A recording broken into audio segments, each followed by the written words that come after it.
Okay, part 2, 300 Blackout fun stuff. But if you're on YouTube right now, you're going to head on over to twitch.tv/dummyround for a better angle. And let me actually hit live over here on Twitch.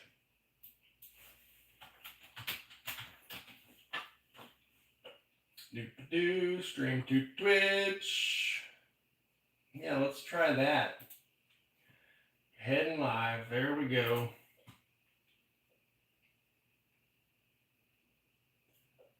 Good stuff. Hope everybody's having a good weekend so far. I've been doing some yard work. And this is a test.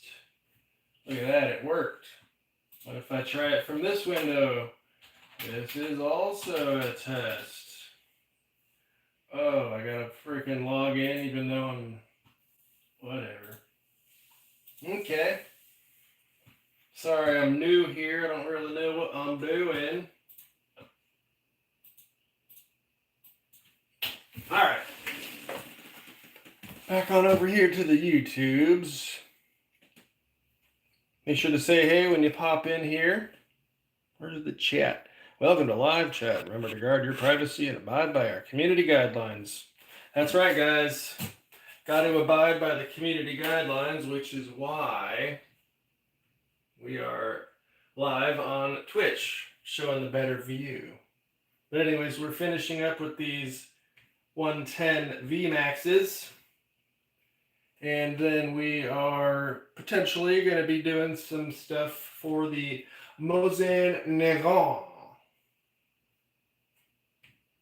The old M44, 7.62 by 54R, if you know what I'm saying. All right, cool. Just getting started here. Let me get some gloves on. And we're basically where we left off yesterday. I got to basically put these into a box so I can have my little tray back.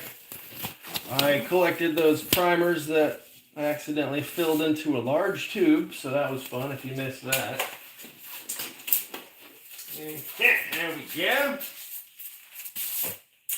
And here we are. We'll just leave that right there. And I'm going to put these in right here.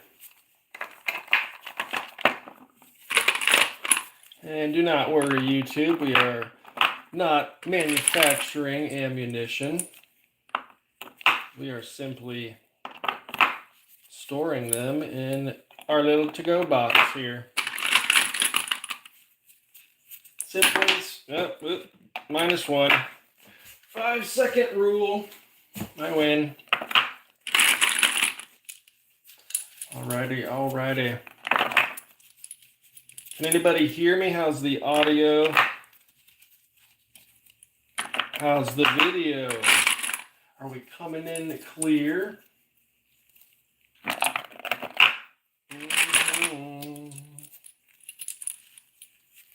So yeah, I hope you guys are having a good weekend so far. Saturday night.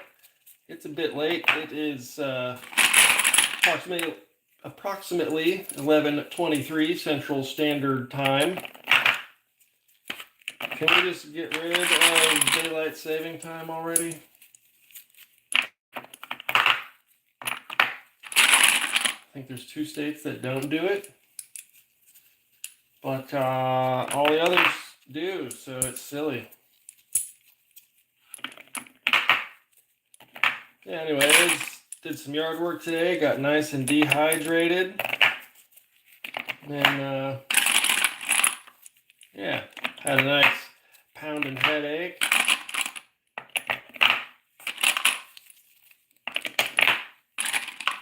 But we're all right. We'll live. I'm going to put this...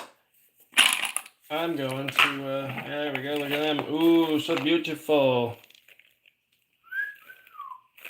So beautiful. And we have some mix... Oh, yeah. We have some mixed ones in here, and I'm not sure if those are actually like the Nosler Varmageddons, the black tips. So I'm gonna keep those separated from the red tips, just in case they're a different make and manufacture and all that stuff. Oh wow, we got a bot there. Time to block him. You, sir. I don't really know how to do this, but I'm going to click there, and then I'm going to click that button. Band.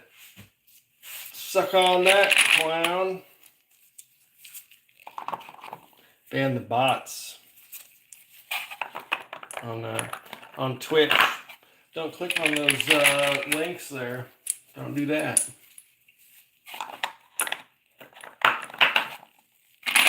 Or I wonder if I have it set to block links, maybe.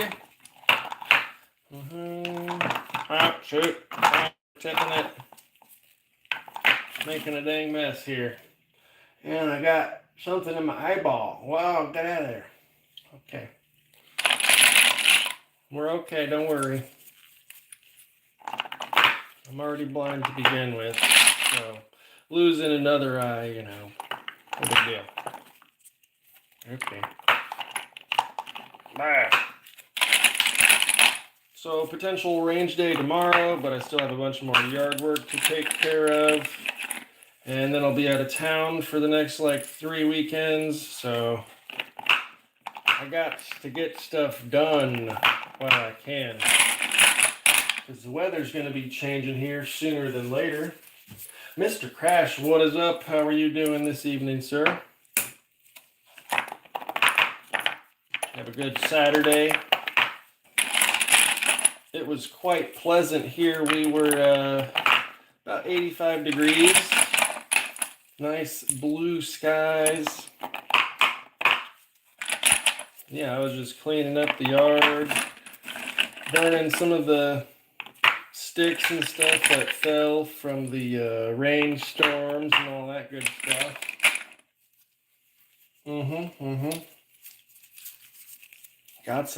Got a little bit of sun today, and I'm a fairly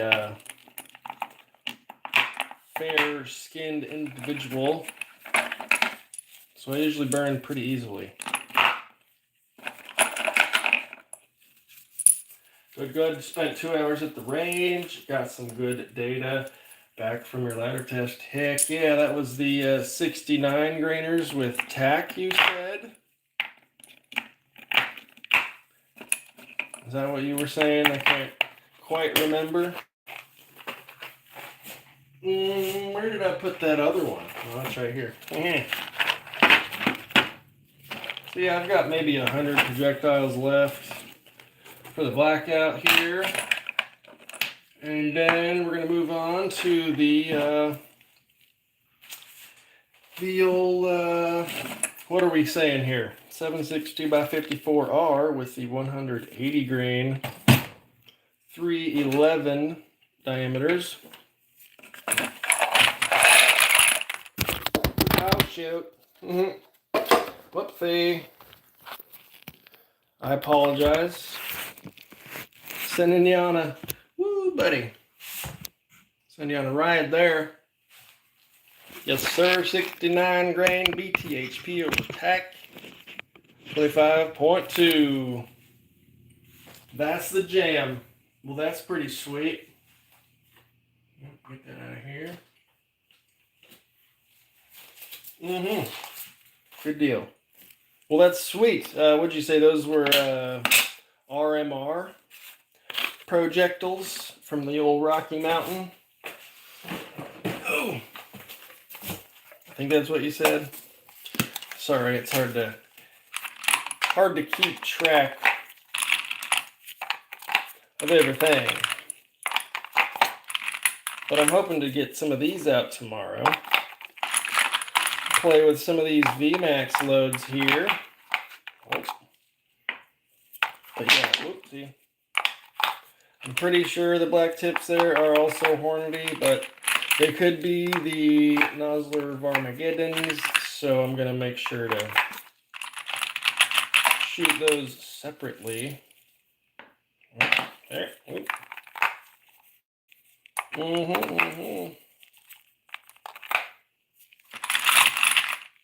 3-gun Hunter BTHP. So they say Hunter. Is that like Hunter in the way that an ELDX is a hunting bullet, and really it's just a thin jacketed match bullet meant to expand at extended distances at a little bit slower velocities? Or what do they mean by 3-gun? Obviously that's competition. So a match bullet and also a hunting bullet. I saw that description now that you say it. So do they have some kind of new technology there? I wouldn't doubt it, so that'd be cool. It's always cool hearing about new stuff coming out.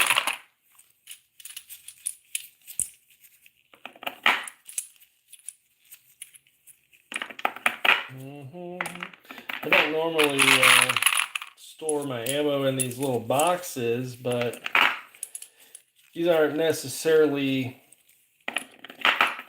high volume blasting rounds, but yeah, should be a nice way to keep them organized. I do need to write on the notes though.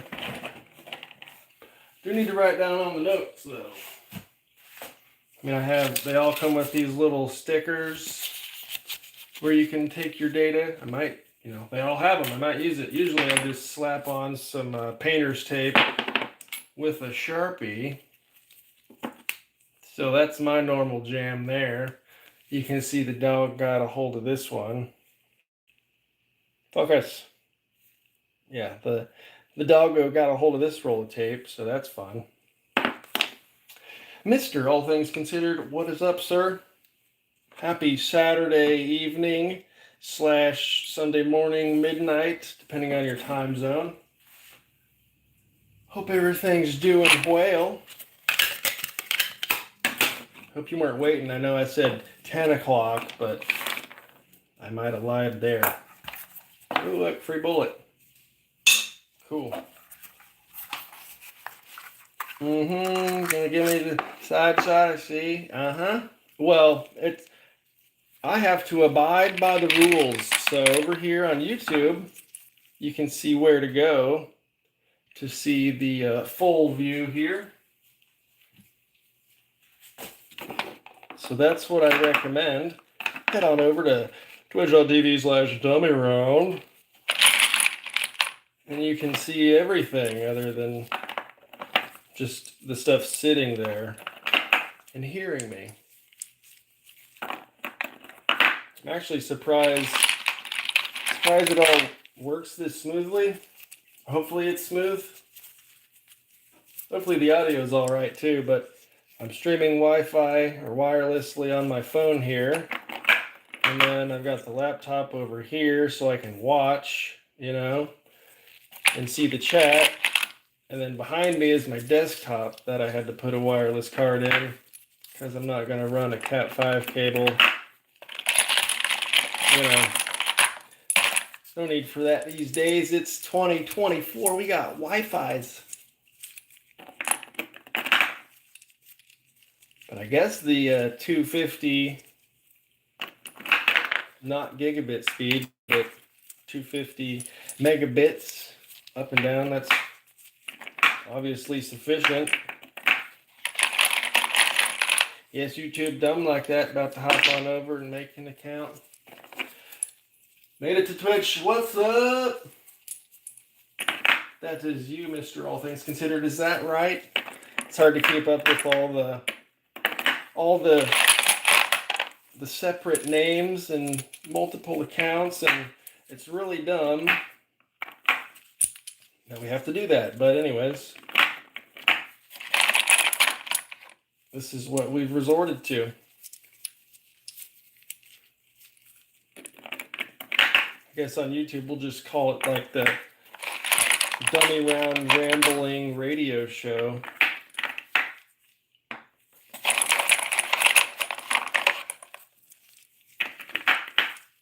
Because there's not a whole lot going on visually.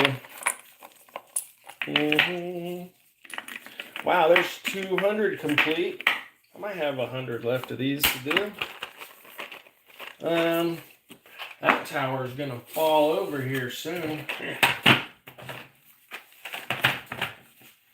But yeah, after we finish with the Blackout, some of the new box here. After we finish these last few rounds on the Blackout, I'm thinking about, I've got 10 pieces of spent brass that I shot from this factory stuff, and it was 180 grain soft point. And so I've got some 180 grain soft points at the same diameter. So I'll probably find a middle of the road charge to do some of those in those 10 cases I've got there. And I've actually got, can't show you the gun YouTube, but here's the cheap $12 Amazon rail that you switch out with your front, actually I guess it's your rear sight piece, your elevation adjustment aperture guy. You pull that out, throw this in there, and then you can either use a red dot, which is probably what I'll try, or I have a long eye relief scope, so I might also give that a try as well, depending on how that eye relief looks with that. Ooh. Audio sounds rough. Ooh. Clanky on Twitch.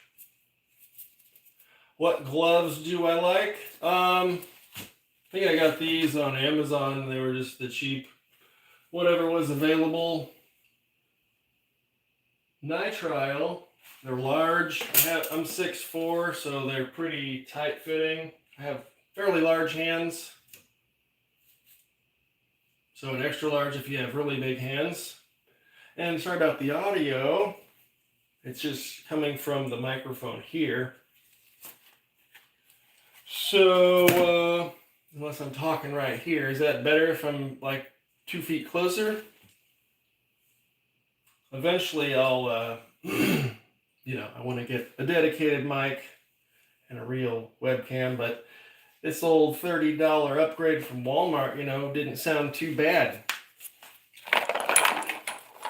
Okay, so we got, yeah, maybe, probably not 100 projectiles left, but we're going to do it. Wow. Well, that's not going to work. Gotta stuff the Mosin crap behind it. There you go. There's my load data.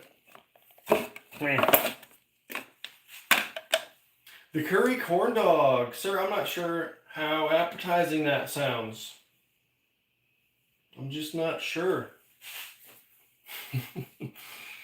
Alright, I gotta reload primers here, which are the Remington 7.5.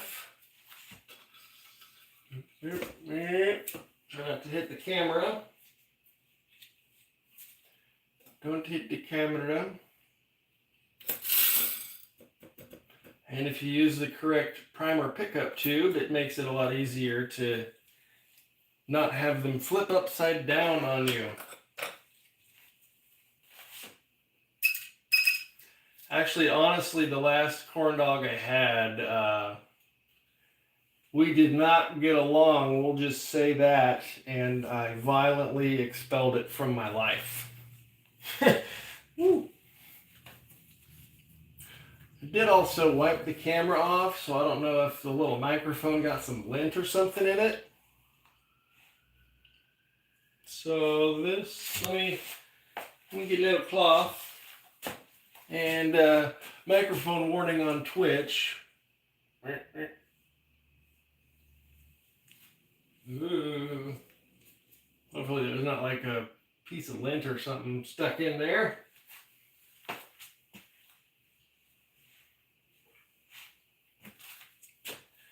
Cool. Red Toroboro. Audio good here on Twitch. Awesome. Thank you, brother. Thank you for the update. You got to buy Lee's 30 cal auto bullet dropper. Like I said, it's full, but you could process it more and not worry about missed powder charges. So you see, I do take full responsibility for that squib, but if you see over here on Twitch where I have the powder measure set up, you know, it throws powder and then I can visually see it. So I'm getting that inspection after every case, but I'm not used to doing it with the powder dye and funnel on stage 2. So I was unfamiliar with the process. You know, it's not muscle memory, or it wasn't. It's still not. And yeah, I was a distracted dummy, but I knew it existed. So that's all we can do is at least pay enough attention to know when you get the old squib.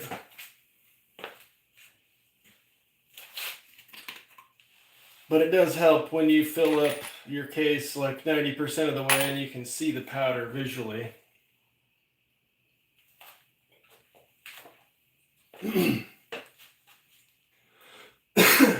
Pardon me, that went wrong, down the wrong tube. La la la la. Okay, much better. All right, we got primers. I basically need to refill the powder. Pardon me, sorry. Powerade down the windpipe. Okay, yep, verifying that's the same powder. We'll just add some more there. I probably had enough, but I like to keep it fuller, more full, so that although there's a baffle, it kind of settles more evenly between charges. Oh, that's all superstition. Hard telling, and I forgot to set up. Oh, shoot. There we go. I kind of cleaned off the shell plate, and that felt disgustingly loose. Where's my, this guy here? Dental pick. All that matters is you caught the squib before round 2. Yes, sir, that's how I felt about it. Okay, I guess I'm not going to push that hard. That felt like it went in very easily, but okay, now we got to verify the powder charge. And I'll do a few here because I did add powder, so it, you know, could be superstition or it might settle differently than when it was lower.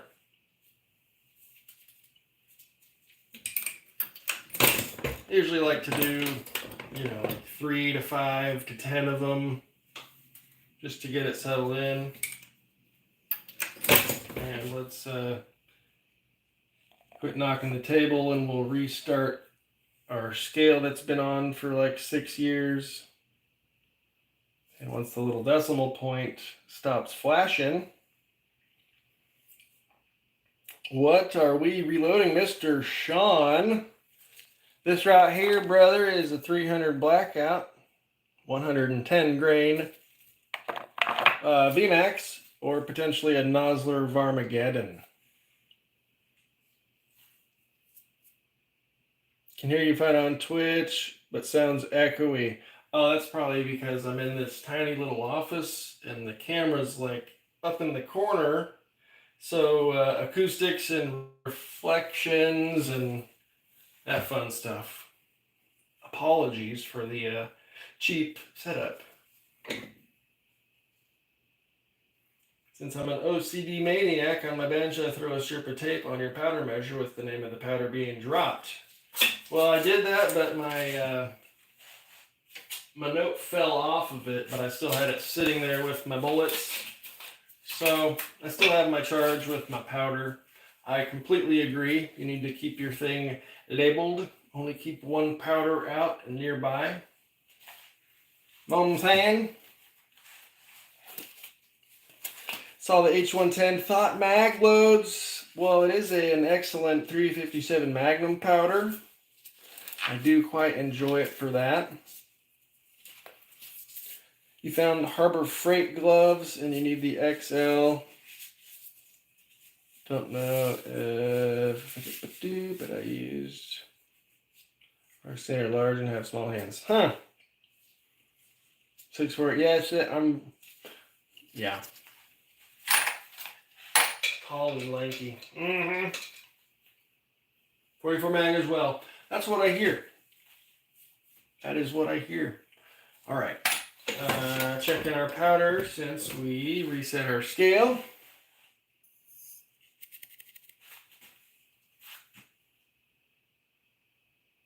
Let it settle there. And I'm going to try a few more here.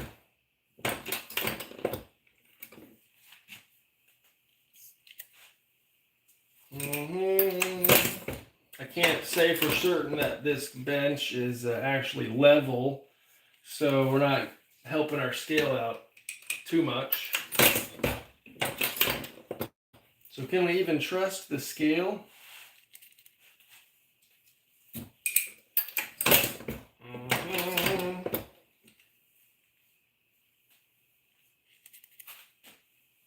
$99.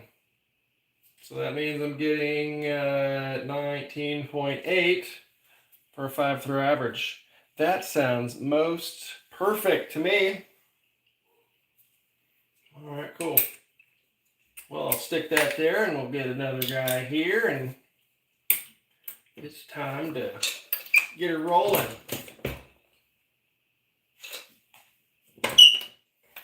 Squeak. Did you know 296 and H110 are the same powder? Yes, sir. I was aware, but I'm sure there's some people that might not have heard that. I think there's a few others from the Winchester-Hodgdon family of powders. But I probably couldn't name them to you right now. Okay. Well, there we go. Same with Enforcer and 4100. There's a ton of powders like that. See, it's not just the ammunition world, because now Hodgdon technically owns, Winchester, IMR, Hodgdon, and then they acquired Ramshot Powders, which is Accurate Powders and Ramshot, and the Blackhorn 209 black powder replacement, which I don't know anything about, but yeah. There's definitely several overlaps. I also am fairly certain Accurate 2230 is the same as Ramshot Exterminator. So I've heard that one. Alright, visually inspect the powder. Boom. Looking good.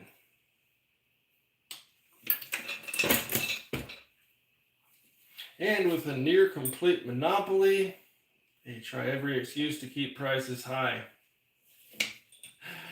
Sir, you can stand proud on your tinfoil soapbox. You probably, I don't know if you missed yesterday, I had a couple tinfoil moments. It was pretty good.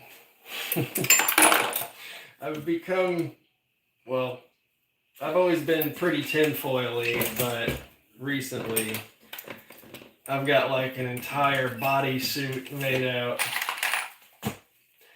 out of tinfoil.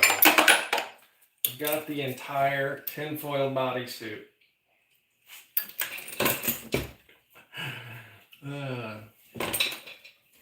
But yeah, Hodgdon owns every single domestic powder manufacturing or bottling operation aside from Alliant and Shooter's World, which is actually imported Lovex powders.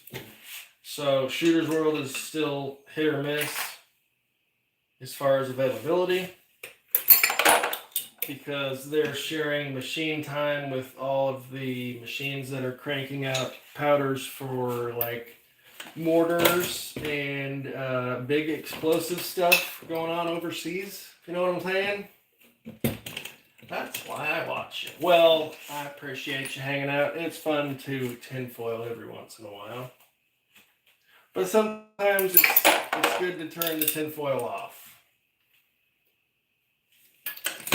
But I can't. Once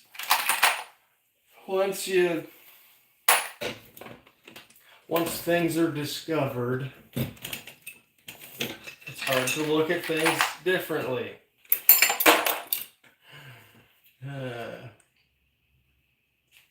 But if anything's on your mind, feel free to, let it out there and we can tinfoil. Tinfoiling is fun. Although I always try to keep my channel fairly not so political, if that makes sense, right? Because I'm just a dummy that's playing around, having fun in his backyard, hitting some little steel targets for fun, But,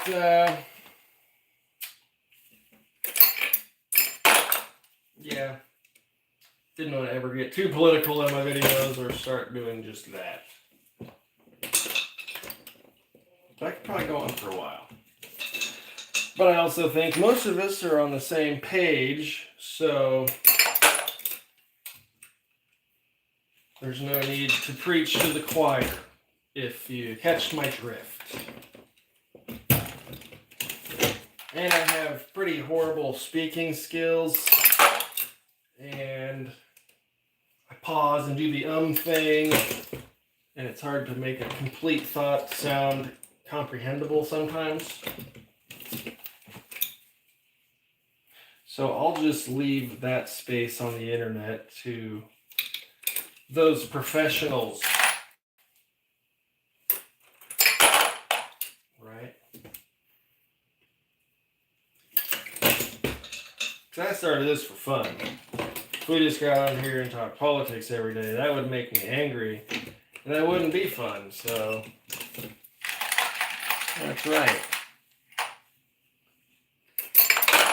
But if you're watching over there on YouTube, you can head on over to this address there, twitch.tv/dummyround, and you can get a view of the full operation here.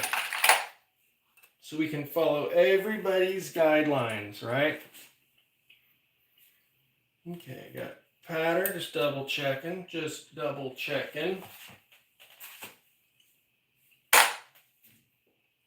Fair enough for letting his meditation time after all. Yeah, it's best to do not distracted and whatever, but it's all good. At the end of the day, I believe good will do better than evil, so there we go. That's all I have to say about that. Well, you know what I should have done about 20 rounds ago? Where'd it go? Case gauge. Let's make sure this thing fits. Hey, look at that. Hey, look at that. Huh. Yep. All good. Yep. Oh, look at that. This is so much easier than worrying about different diameters of cast projectiles. And I don't think we're really compressed, but it is slightly compressed. We are at 100% case fill. If you know what I'm saying. Let me perhaps show you. Let me see if we can... I gotta turn around and look at the camera here. Oh yeah. There's a nice healthy dose of some H110. Look at that. Look at that. Would you look at that? And then, well, I guess, let me see here. See if we can give a little visual. So I would say the case fill, whoa, the powder goes right to where the shoulder neck junction is. And then we'll take our loaded round with our seating depth set, and we can see if we compare a projectile next to it. Wow, don't bump the camera. So much glare. Anyways, you could imagine this projectile sitting perfectly on top of that powder with very little space, which is historically what you hear is where H110 likes to perform. And in my initial testing, it seemed to do better as I added more powder to the case.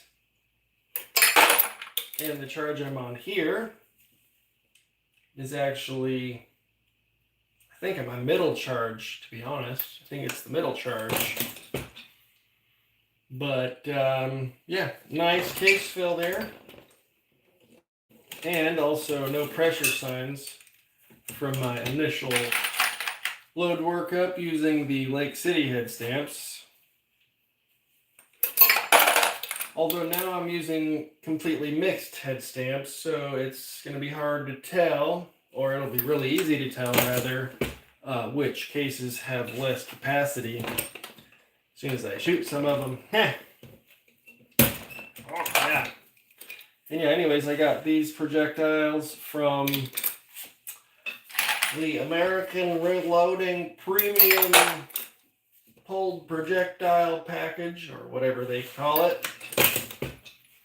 And you're supposed to get 500 of them with an average weight of 175 grains is what they, tear the scale to.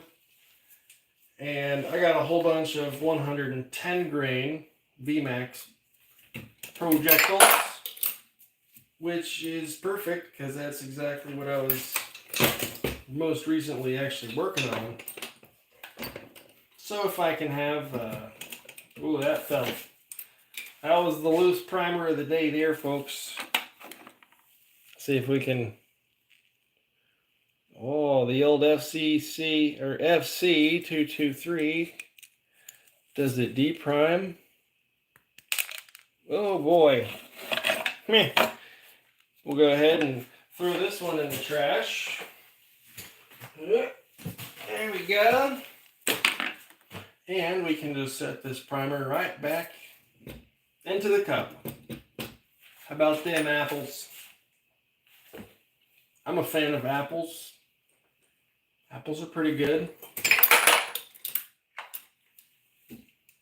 Okay, I got powder there. We're skipping a case. And this is a shortly trimmed one, so I got to ride it on up into the cedar so we don't crush one like we did yesterday. Yeah, we ran him up in the die a little crooked, so I still gotta pop out that primer. And then this one went upside down because I'm a dummy and used a large rifle primer tube with a small primer little pickup guy on the end of it, so it let me pick up the small primers, and by the time they fell, some were upside down. That's just silly right there, but anyways, moving right along. Whoop. Definitely would have flown into the trigger group. Yes, sir. It kind of just plopped. Okay, yeah. See, that one felt, it felt loose going in, but if I can't press it back out just as easily, I'm going to consider it good to go. Yeah, it turns out if you just clean up your press every once in a while, it runs a little more smoothly too. Haven't had an issue with the primer arm sticking or the shell plate having any powder stuck under it. But let's knock on the wood there and not jinx ourselves.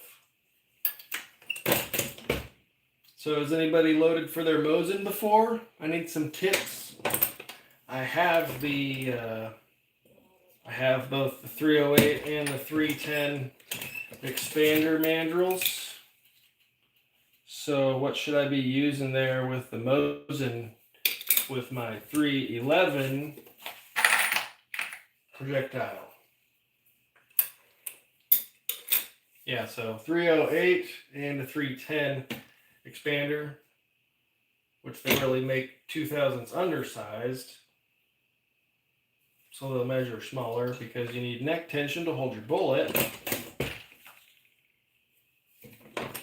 Anyways, I have expanders for my Lee die set to properly hold the larger diameter projectiles there. Probably have to switch that out. Never actually used those dies, so I'll probably have to clean them out with something.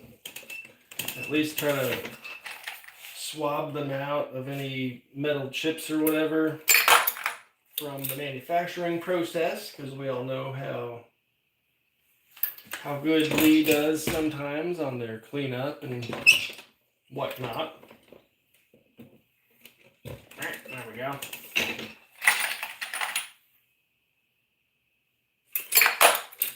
So yeah, haven't ever loaded for the Mosin before. I did own one probably almost 20 years ago. No, maybe 15 years ago.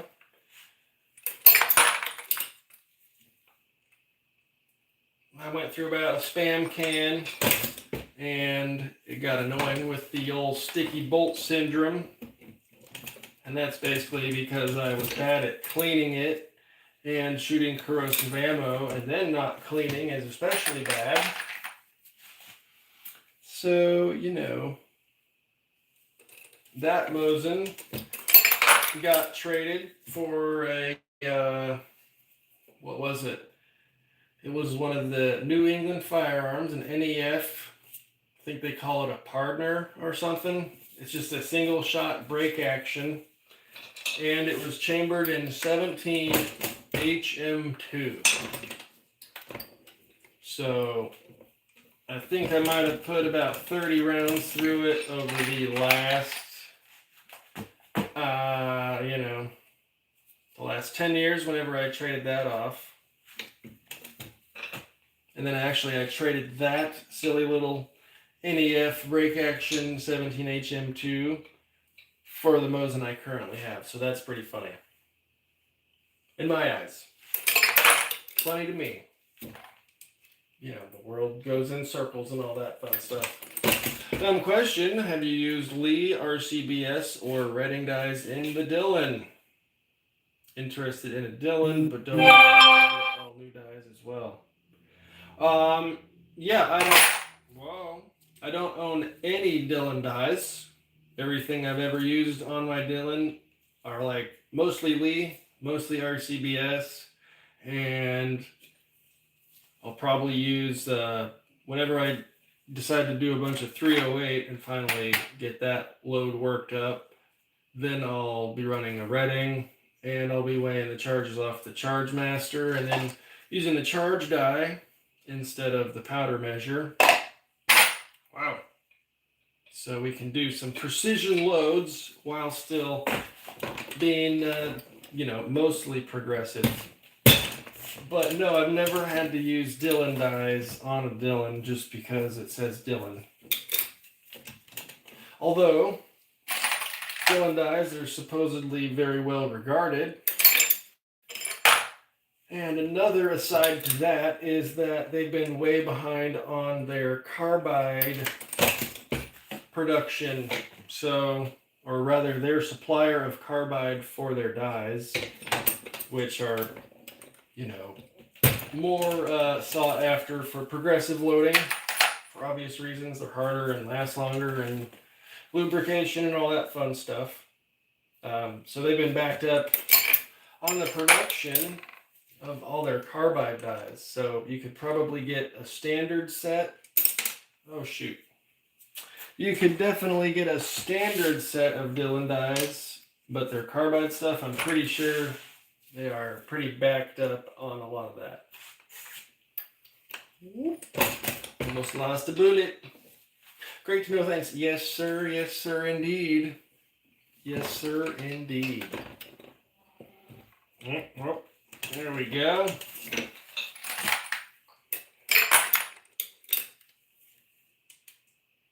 Yeah. So I might have a range day tomorrow, but I think my neighbor said he's going to be having family over and doing a cookout for his son's birthday. So I don't want to be that neighbor screwing up their family function. So I don't know if he said it was this coming Sunday or sometime in the future.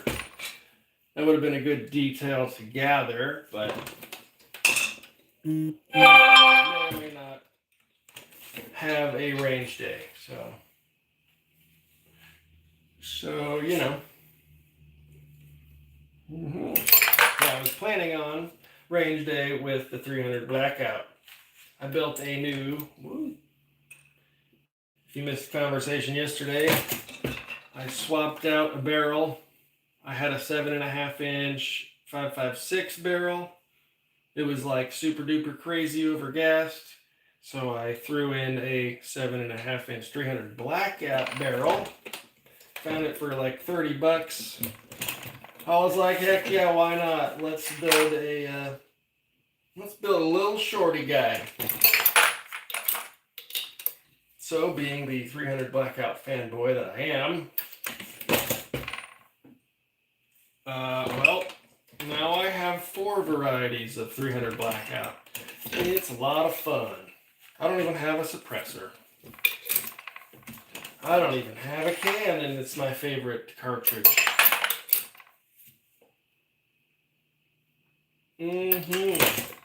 Speaking of calling it a cartridge, so the cartridge is technically the loaded round, right? The cartridge is the finished product at the end.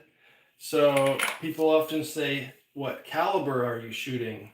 Well, a caliber is only referring to the diameter of the projectile. What caliber bullet are you using? So, oh yeah, I'm loading the 308 caliber. That is technically a thing, like these are 308 projectiles. But saying you're loading the 308 Winchester caliber is kind of like saying magazine clip or whatever. So how do you say it? Because if you say, I'm going to reload the 308 cartridge, that's only referring to having a finished round. So English is a hard language, and I'm a dummy, so let me know how you say it.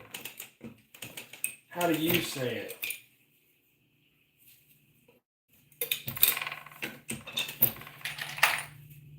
Asking for a friend. Just asking for a friend, right?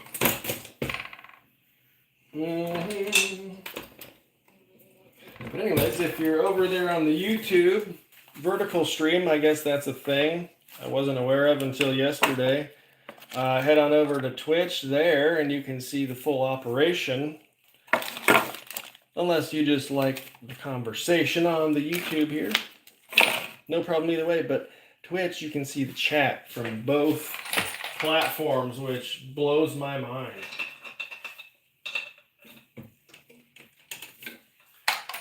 Your rule of thumb is if it's a common cartridge, refer to the caliber. If uncommon, you go by the technical dimension. Well, this is technically, look at that little oxidization mark. Whatever, it'll look the same when it hits the steel target. What other thing? This is technically 7.62 by 35 millimeters. Because if we, well, I got my comparators set up in the digital, but if these were millimeters here, which it's not, this case would measure 35 millimeters. Kind of like 7.62 by 51. 308 case is 51 millimeters tall, which is the diameter by the length of the case. That's how that's designated. All right. I touched other stuff and moved away from the press, but visually inspect the powder. Good work. We've got the primer. Good job, dummy. Probably wouldn't have had the powder to finish. Now that we're... Oh yeah. So that was probably... It was a full tube. Then I had to get a second tube, so it was at least 100 and I think like 108 or 110 fit in the tube. And we're about halfway done, according to the little guy here, the primer guide weight thing to keep them feeding more reliably. About halfway, so maybe another 20 cases, but then I'll have some more primers left over. And I'll have to do some more 300 Blackout with some other stuff, I reckon. Or some 223. Ooh, that one felt gross. Let's do the test. Oh, nope, it's tight enough to stay in there. Tight enough to stay in there. People say you can't get a feeling when you prime on the press. That's baloney. You just should have to like not totally gorilla grip it and just go to town. There's plenty of feel here.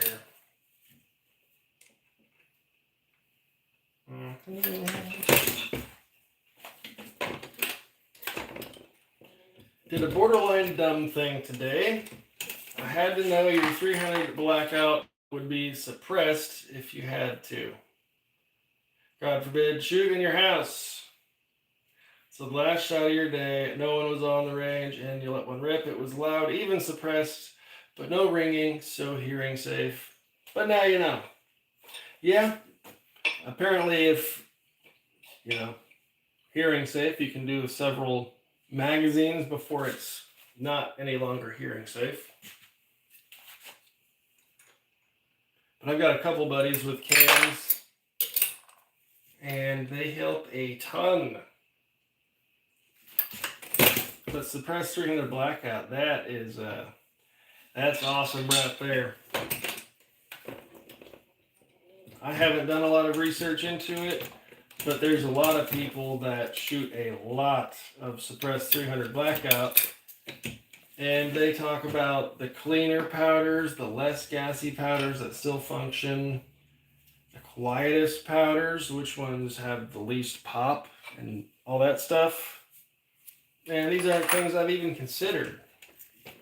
And like, especially when there's shortages of things, I do a loose quotation with the word shortage, based on our conversation earlier about one company owning 95% of the powder market globally.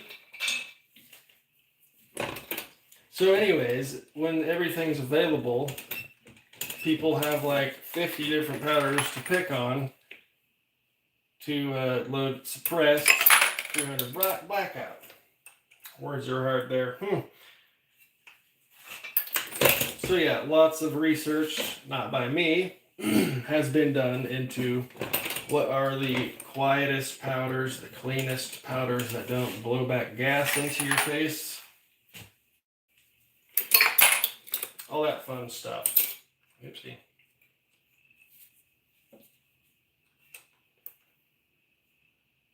Have you experimented with any of that?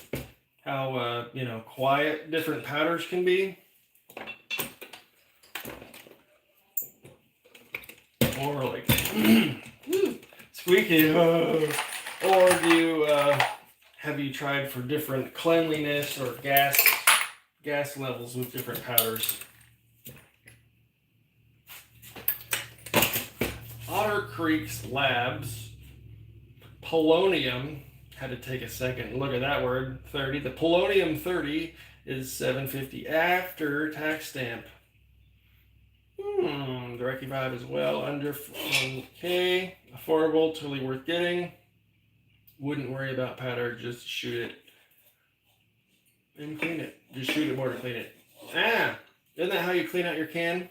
You just blast out some supersonic stuff and blow all the carbon through it. And sorry, I meant clean about blowback through the bolt into your face. Not getting a mouthful of that.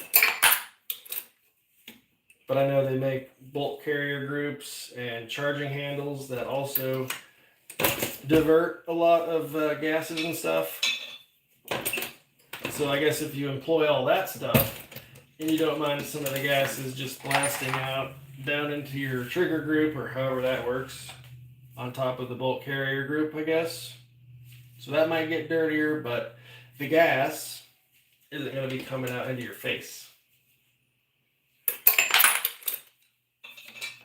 That is one upgrade I have not made on an AR. It is an expensive charging handle. I don't know why, I just cannot bring myself to drop, $85 or $100 on a charging handle. Although, I have shot much nicer, more expensive guns than I own, and I do quite enjoy the feel and fit and the smoothness of like Iranians or, anything like that.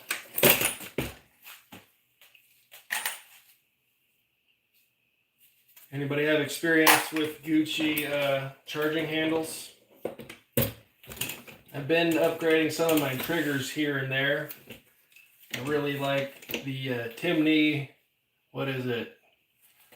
The Impact AR? Yeah, the Timney Impactar. I have one of those, and then I've got a Trigger Tech Duty grade or Duty series or something. Those are both very nice. Aside from one being a straight trigger face and one being curved, I can't really tell a difference. I think they're both about 3 to 5 pounds is what they're spec'd at from the factory. So they both feel nice. And I'm not a trigger snob just yet, so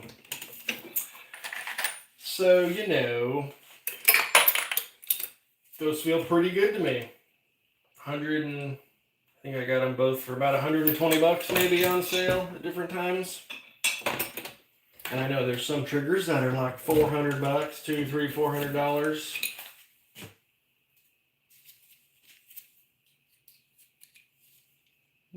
That one felt loose. Any charging handle will let gas through. If you want to avoid it, get a piston set up.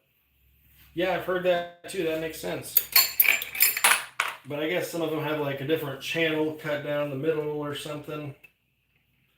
And it helps divert the gases.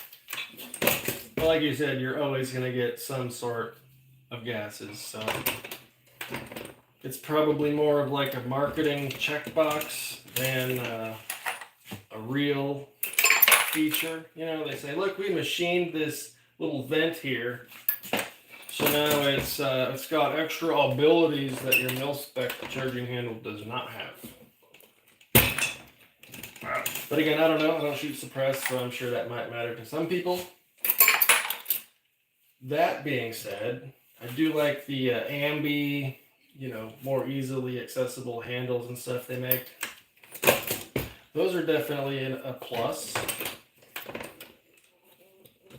I do enjoy an upgraded trigger guard, enhanced trigger guard, just to fill up that gap right where it sits on your knuckle. If you're holding the pistol grip and it just digs in right there, unless you have an enhanced one that fills in that gap. Or you bought a Gucci lower with one machined into it. That sounds very nice. Maybe someday. So trigger guards are, didn't get a primer to come out that time. So yeah, I've upgraded a few triggers. Trigger guards are fun. Grips, all I've mostly used are like the Magpul MOEs or whatever.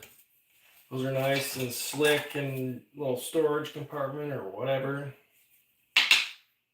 Got some walnut up in there. I would like, definitely would like to try an enhanced bolt catch release and mag release, because running around doing drills and stuff, just trying to slap those while you're breathing heavily, because you otherwise don't work out anymore. Should probably do that more often.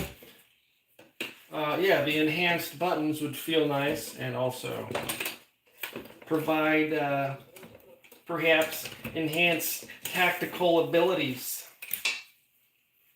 Enhanced tactical abilities. You know what I'm saying? Okay, I almost need to count how many projectiles I have left so I don't load extra brass. So it's whatever the number is minus 2. 1, 2, 3, 4, 5, 6 bullets. So load 4 more pieces of brass. And it's a PSD. Should fit though, because we've got 308 projectiles. No big deal. Not even worried about it. That was 1, 2. Gotta get that. There we go. Primer lined up.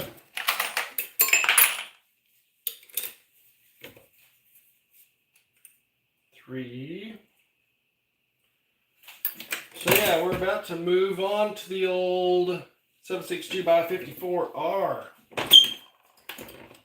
I'm only going to size those 10 pieces that I've fired, and then put in those factory spear projectiles. So I need to start looking at some data here in a second. Yeah, there we go. Last piece of brass. Last piece of brass. Make sure to say hey if you're stopping in on the YouTubes, and if you're on the YouTubes, go ahead on over to Twitch there, where you can see the rest of the operation that the Freedom Haters don't want to show people.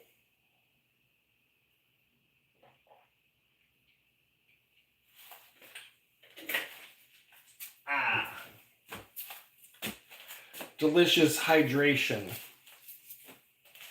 All right.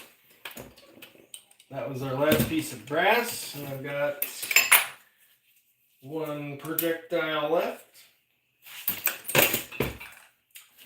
Bingo.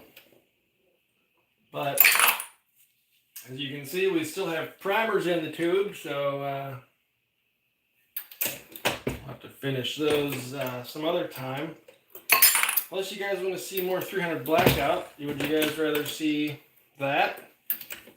That die loose? Okay.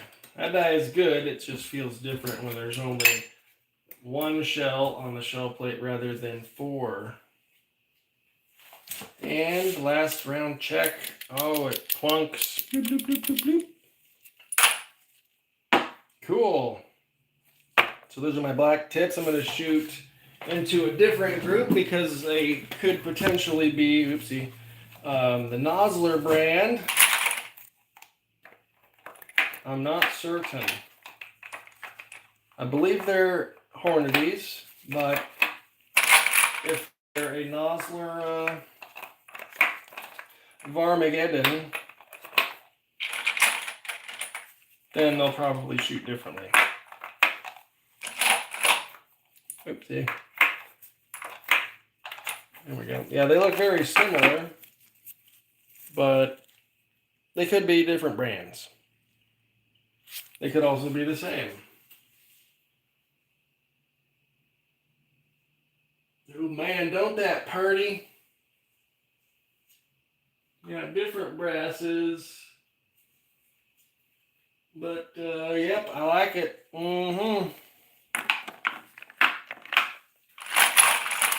It's your bench, dude, whatever you feel like loading.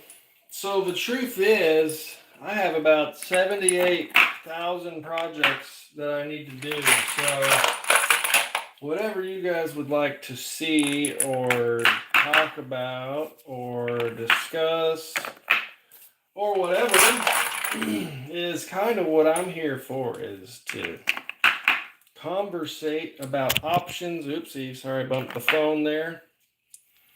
Yeah, conversate about things, and I'm going to ask questions like an idiot, and then you guys can ask questions, and then hopefully the helpful people in the chat have answers that I don't, which happens quite often. So thanks to you guys for educating me more often than not.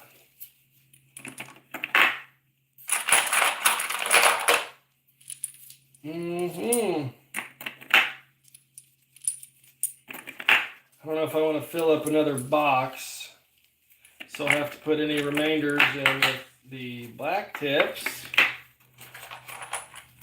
and just make sure to shoot them separately.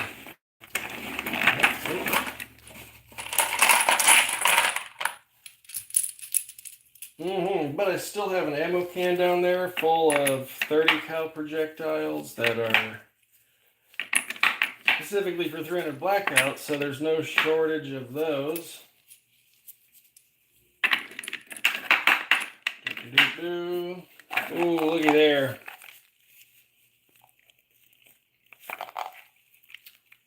Isn't that visually satisfying? Wow.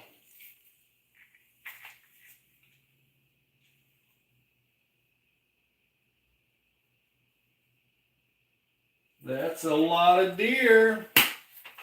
That's a lot of deer right there. Or, you know, if someone tries to eat my neighbor's cat or my dog, they could be saying hello to one of these.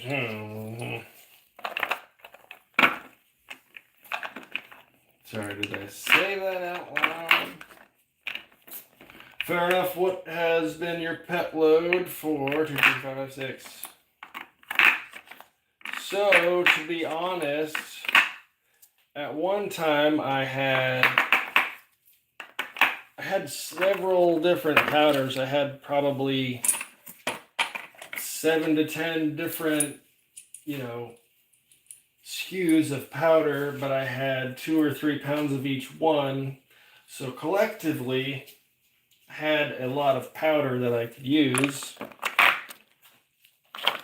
And I didn't want to make up a load for just 55 grain full metal jacket blasting stuff. So I pretty much went and looked at the maximum charge for all those powders.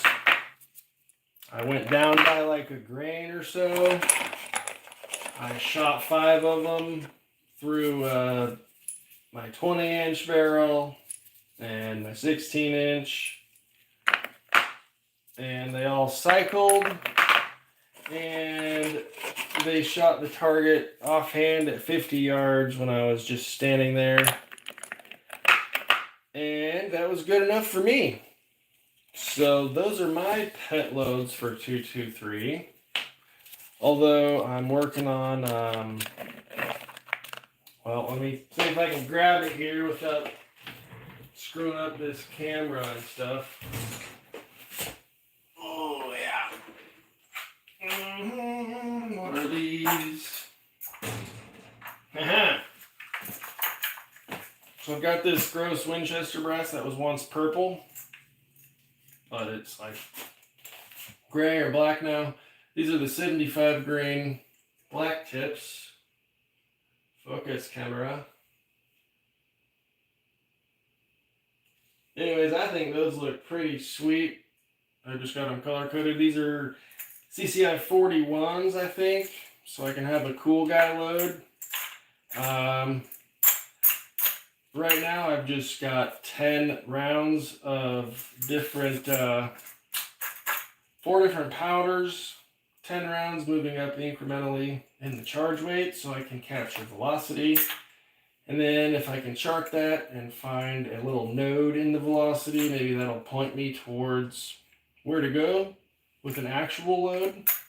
And for this, we are trying out Vitavori N135, Ramshot Tack,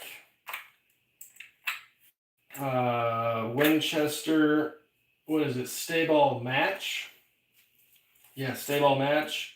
And then Shooter's World Tactical Rifle, which don't get that confused with Ramshot Tack because they're way different in burn rate. So keep that noted. You remember them purple cases? They actually look pretty sweet since I like wet tumbled them. And then they're kind of that grayish black looking thing. So that's pretty cool. All right, let's clean up here, get rid of some of this crap. Still have to deprime these two. So I'll just put them back in here, and eventually when I get back to loading some, they'll fall back out. They'll be like, oh, I gotta still do those.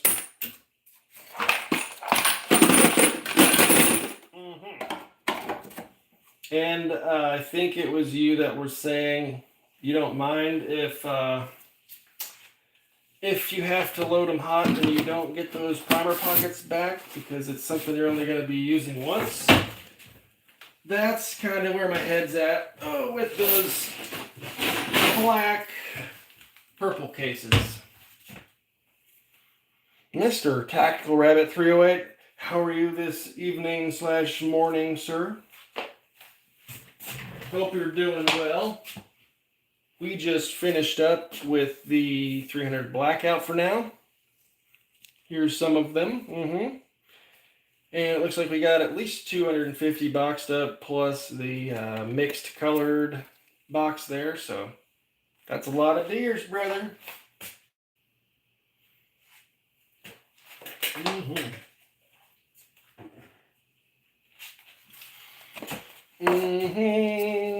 Okay.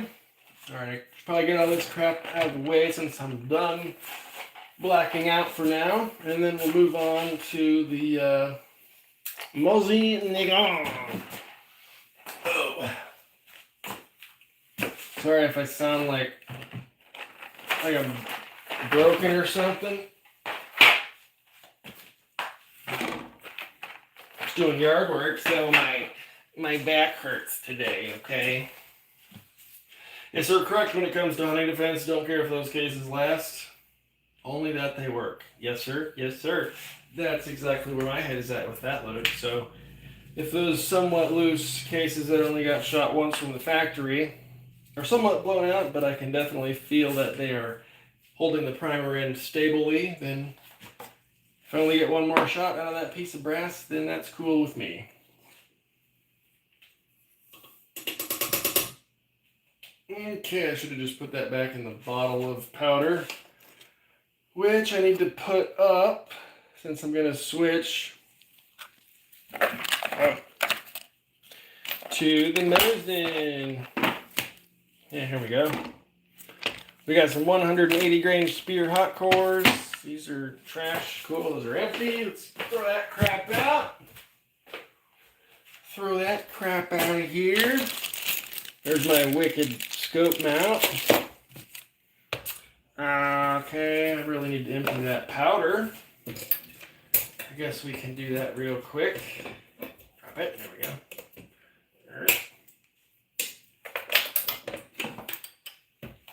So, did anybody, obviously Mr. Crash said you went shooting. Anybody else go shooting this weekend? There we go. Or are you planning on it tomorrow? Any testing, competition, getting ready for hunting season, etc.? Alrighty. And this is fun if you've never emptied powder on a Dillon. The easiest way I've found is you pull out your tool head And you got this whole monstrosity with all your dies attached. Just hold that carefully. And I like to have this funnel that I cut off this, like, whoa. It had like a 6-inch, neck on it there. I cut that down so it fits into my powder bottles. And we can more easily return them to the receptacles from which they came. And then there's always going to be some down there under the baffle. So you'll have to manually cycle the powder measure a few times. Sorry if that noise is sucky. Yeah, I'd call that good. If you have some compressed air, that'll never hurt anything.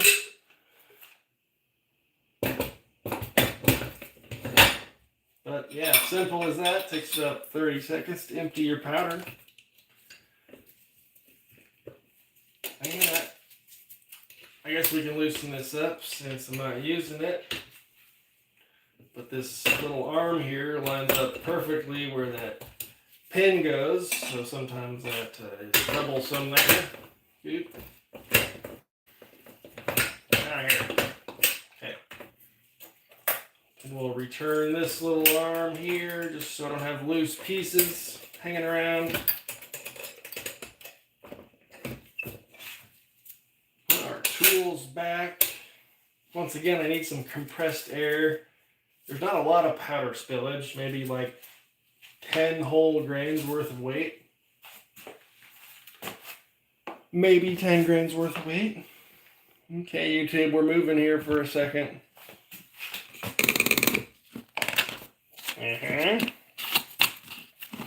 Yeah, we're gonna play with this here in a second.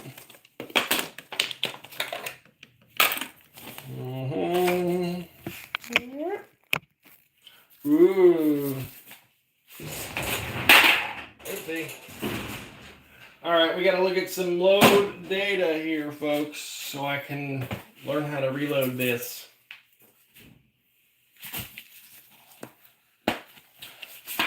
We'll consult our Hornady manual, which I don't think they have a very wide selection. I could be wrong. There we are. We got 180 grain bullets, and they actually have quite a few powders here. H4895, do not have that. IMR 4064, I do have that. Reloader 15, I do not have that. Accurate 2495, no. H380, I think I do out in the garage, but it's probably 40 years old, so it could be questionable at best. IMR 4350, I do not have that. Winchester 760, same case as the H380. It's probably in one of those vintage cardboard things. And then Midori N160, I do have some of that. And it looks like they start at 45 grains and go all the way up to 54 grains. So if I go right in the middle at like 50, that would be super easy. And it'd be a nice mild load, probably right in the neighborhood of 2350 to 2400, it looks like. However, I have a shorter barrel than the, let's see what they measured their velocity with. There we go. 26.5 inch. Yeah, definitely not. I've got the M44, which is the shorter carbine, and I think it was cut down to like 16.5 or 17 inches, somewhere right in there. So, I'm not going to get near the velocity here in the book, but I think 50 grains of N160 might be a good call. I've never loaded with this powder. I actually got it for the 270 Winchester, which I also have about... I have a lot of stuff to do with the 270. Lots of 270 to do. So, let me check out a few other manuals. So far we got N160. What are you thinking, folks? The most prestigious powder on the market with the cheapest hunting bullets. Sounds like a great combo, right? I don't know.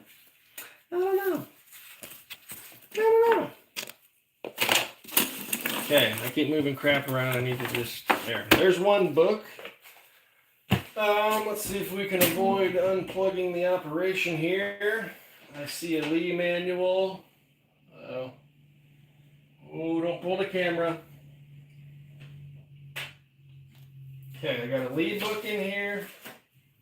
I have all the books in here, but this one's right on top, and they usually have a pretty good selection. Okay, easy. And I also want this powder scoop kit. Actually, one is going to be in my die set that I need to get to. Aha! Wait, my die set even has Lee data in it. I'm so glad everything is redundant. Oh, shoot. Is it this one? Yay. Oh, God. Oh, God. Oh. Sorry. Crack kills.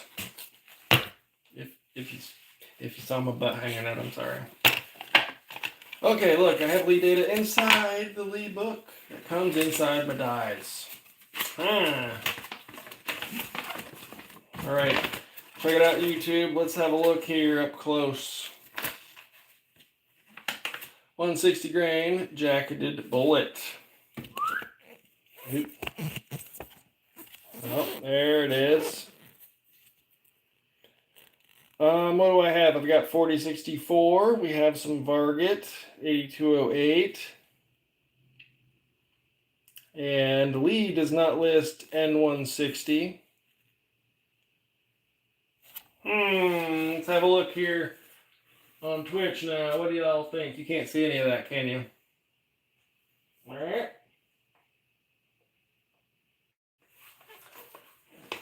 I didn't even actually read it. I just looked at the powders. 180 grain. Let's check out 4064. Starting charge 42.5. Maximum charge 45.9. Overall length 3.17. And that's a top speed of 2617. And I lied, the overall length is 2975. What is the max OAL here? 3037. Interesting.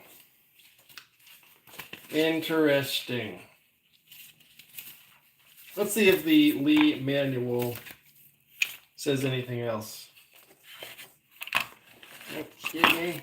Yeah, here's the larger expander. That is the 310, or made for 310 projectiles. I'll probably have to switch that one into the sizing die, seeing as I'm using 311 bullets. So let's whip this out here and see what Lee says in the manual. Is there more than in the die set?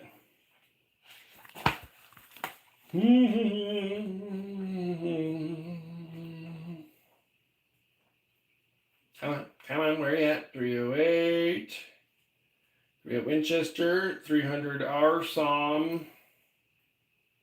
Some of those cases gotta be crazy.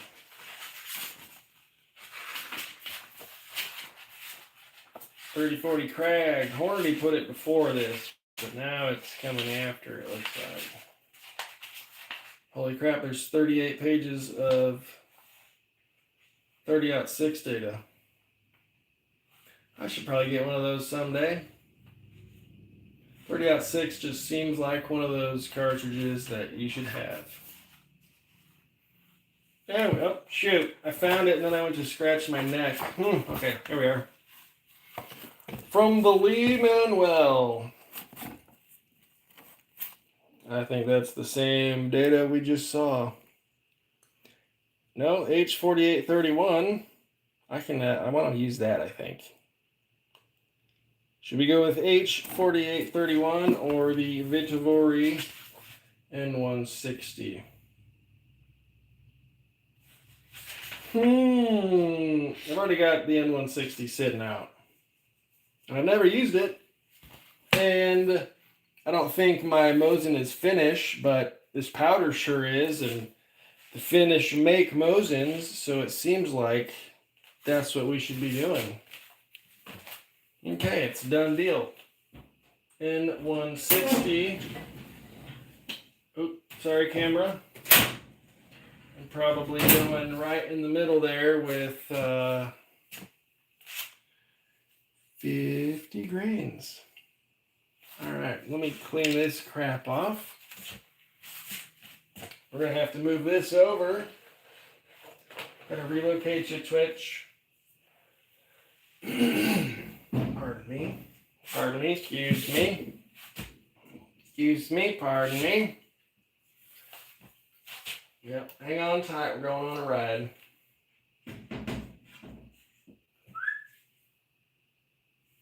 Over here to the single stage. The RCBS Rock Chucker Supreme. Is it Supreme? I think it's really old. No, it's the RC2. It is not a Supreme model. However, it has done me mighty fine so far. I need a little brush to clean that crap off.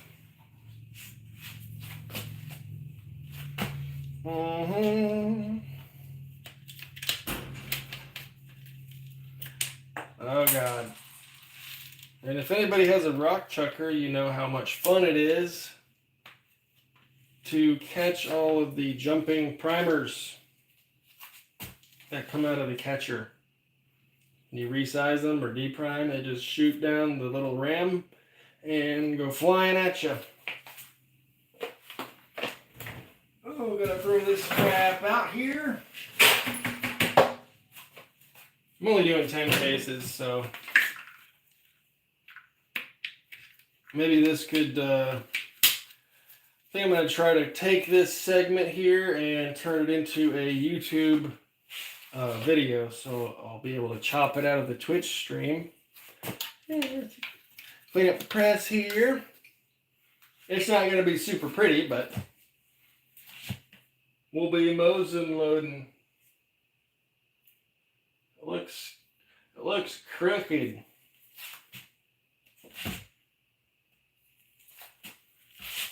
Okay. Got too much crap out. Move ham. And ham. Those don't stack together. These stack together. I'm going to use that for my powder here. Sorry, got to clean up real quick. Sure, hold that. By clean up, I just mean get some crap out of my way. I guess I'll keep the primer tray out. I'm only going to need 10. Okay. I can move him out the way. I kind of hate when, I'm sure it's really handy. Like I said, I need to actually label these because I plan on holding on to these loads. But I was going to say, I hate when all the MTN cases and now these Dillon ones come with the cards, because I always just have 50 loose, unused cards. But I'm going to actually use them, so I'm going to hold on to those for once. For once, I'll hold on to them. Alright, gotta straighten some crap out here. I don't know what comparator that is. What do we have? We have a 30 cal. So I reckon I could actually measure my shoulder setback on this rimmed cartridge. Does that matter at all? I guess it would keep your cases from stretching as much if I don't bump them down. so far. Does that make sense? Because I could be wrong, but this is a rimmed case here. A rimmed case, head spacing off of the rim. Oh yeah, look at all that carbony goodness that's now on my Hornady book.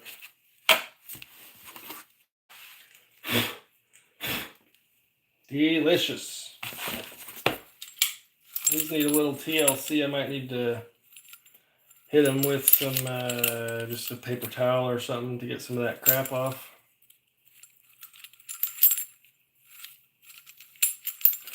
Okay, there's my cases. I guess I could use this here loading block. Hold them for me. Oh man, those rims don't fit. Oh, even the gigantic midway tray doesn't fit. Does the RCBS? Dang it, dude. That's actually really awkward now.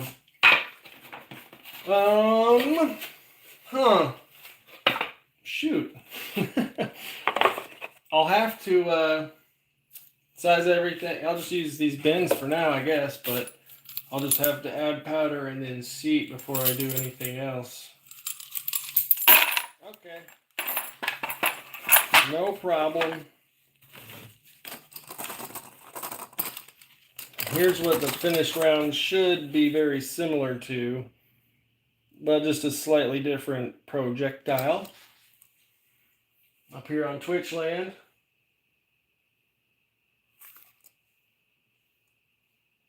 Yeah, they got a nice crimp around the neck there, a little excessive even. All right, we'll load these 10. Let me grab a paper towel and wipe them down. Sorry if you're over on the YouTubes, you gotta go here on Twitch to see what we're doing. I'm gonna totally screw up my scale.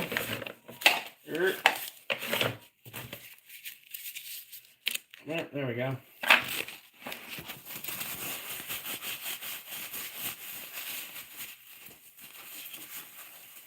Where'd it go? Got it all wrapped up. Oh yeah, that's pretty. Just like new. If you remember when we were loading the squib, this is the one that I caught without a primer. I was like, oh shoot, if that one doesn't have a primer, the one before it doesn't have powder. So let's set this somewhere out of the way.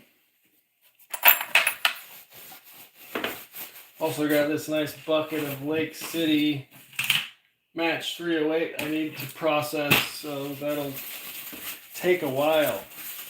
I'm sure they all need trimmed, so on and so forth.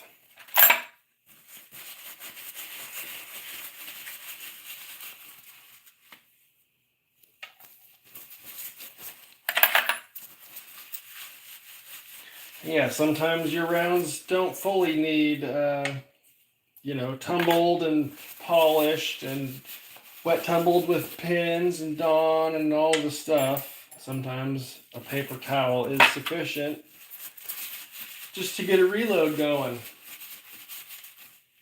And don't worry, YouTube, if I decide to upload this segment as a standalone video. This is not the whole process. I'm not manufacturing anything. You can suck it, YouTube overlords.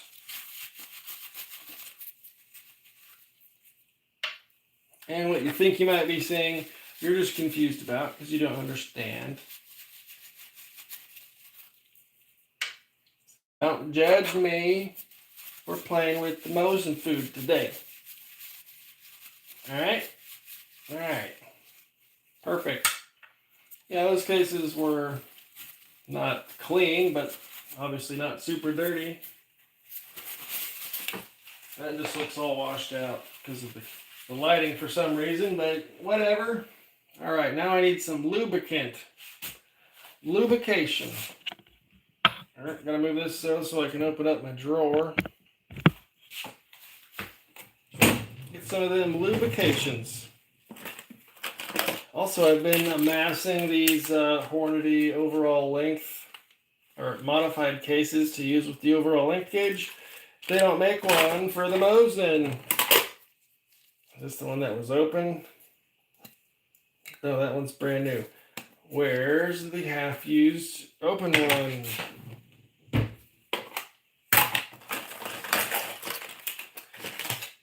Sorry, I got crap everywhere.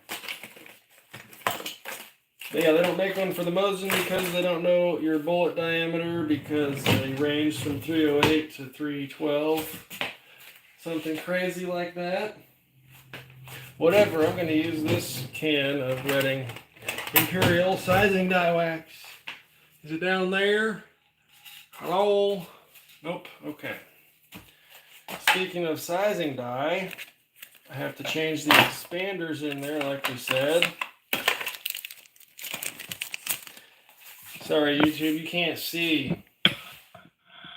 You can't see, YouTube. Here.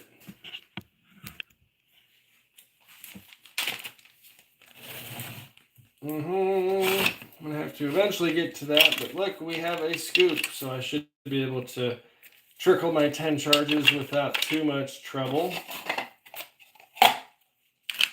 And so there's the larger diameter, and it comes with the 308, so you have to switch those out. And like I said, I'm gonna have to clean this die out too. Yep.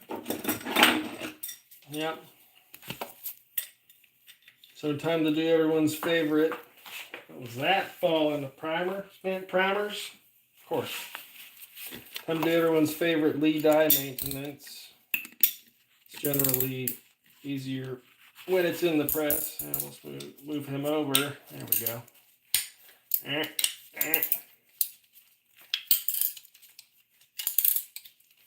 If you're unfamiliar with the Lee dies, it just has this collet up top, and that grips down on your decapping pin. There you go, this way. Ha! Other way, dummy. Freaking moron. And there we go. Pull him out. That's a 308 diameter. I should probably mark that somehow. Here we go. We'll get the painter's tape that the dog chewed on.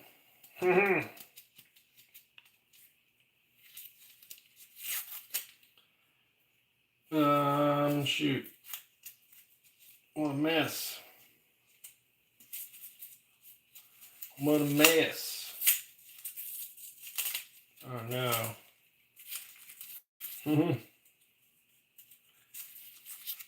Tape is hard to do with gloves on. And then when you get it all torn up in different layers, it's especially hard. It's pretty hard, but not too pretty hard. All right, sorry. And we're back. Shoot. Let me just get this corner up and we'll be good.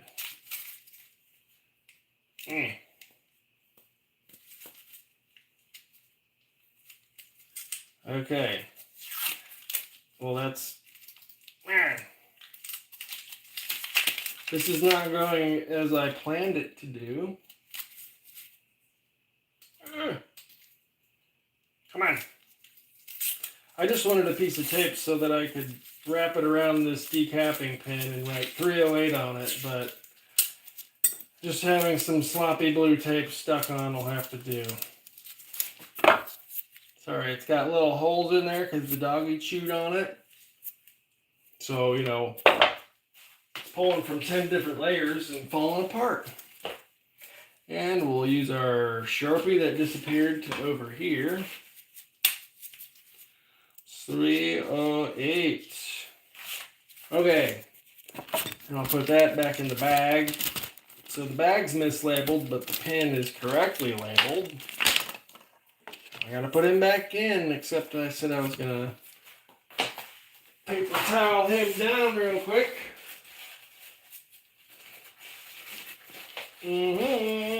What kind of Mosin are you gonna shoot this out of? 91, 9130, Paula, Ishmash, finish. It's actually sitting right over here on the wall. I'll grab it here in a second. And we can look at it on Twitch. Because on Twitch you can handle a firearm. On YouTube live streaming you cannot. Cool, there's not actually a whole bunch of gunk in here. Very nice. Sometimes Lee dyes are a little suspect in quality, but just give them a good rub down and check everything out. Now I have to clamp back down on this, which always seems to take a lot more effort than it should. And you want a little bit sticking out so you actually push all the way through the depth of the case head and punch out the primer. Oh God. Come on now. But yeah, what is the Mosin? It is an M44 carbine.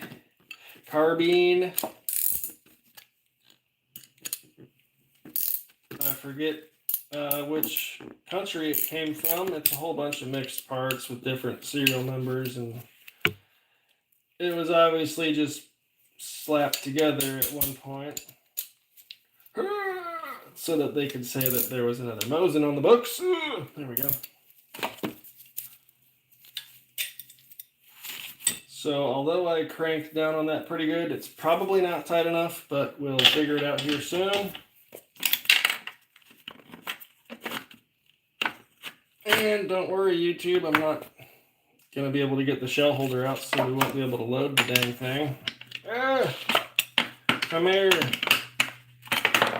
Let me use my strong hand and get it. Sorry. How's that back of my head look? It's a great view, isn't it? Sorry. All right. We're going to do the classic screw it down until it touches. And then come back out a bit and get some cam action going on. And then I'm going to actually crank down on this guy. Okay. That's good enough, but I don't need it that tight to size. So I'm just going to actually go with barely touching. Yeah, that's touching the shell holder. Just barely touching, and of course it doesn't come with the freaking die lock ring wrench. I really dislike the newer style Lee lock rings. I really prefer the older style square ones. Yeah, I said I'd get that out here. Let's have a look. Don't look, YouTube. Yeah. Just an oldie, old little shorty. Got sporterized and bubbified, and I'm pretty sure I'm going to take the stock off and just spray paint it some kind of stupid camo. And then, like I said, I've got the mount down there to put a red dot here where the red side goes. But first I'm going to try a, what do you call that? Long eye relief scope. I've got one on the silly ass 454 Casull handgun. So that'll be fun with iron sights. And this will be more fun, I think, with some glass because I'm blind.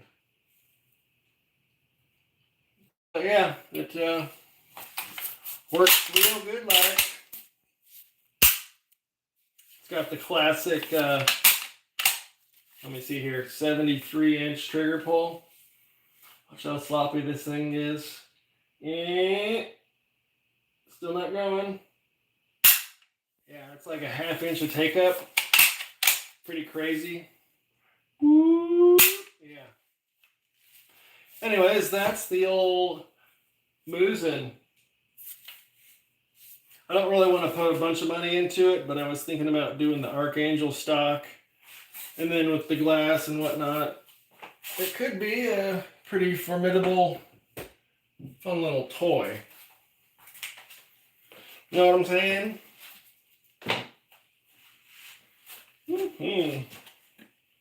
Right on, makes for a good little hunter. Yeah, that's the gentleman I got it from.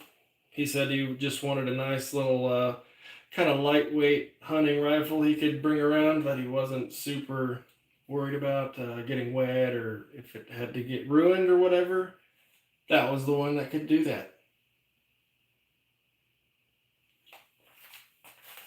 Yeah, I'm going to totally break it down and strip it from any grease that might be left. And I guess you have to heat up the stock to get the oil to seep out of the pores. So I might have to do that if I want to spray paint it at some point. Because eventually I can always get a secondhand stock as well. Because that one's already been sanded down and it's not original at all. But yeah, like I said, I just want to kind of spray paint it and do my own Bubba Fine to it. And mostly, it would just be fun to go LARPing around the backyard and, you know, stripper clips and woo, little light cast loads running around offhand. That's some fun stuff, brother. Tell you what.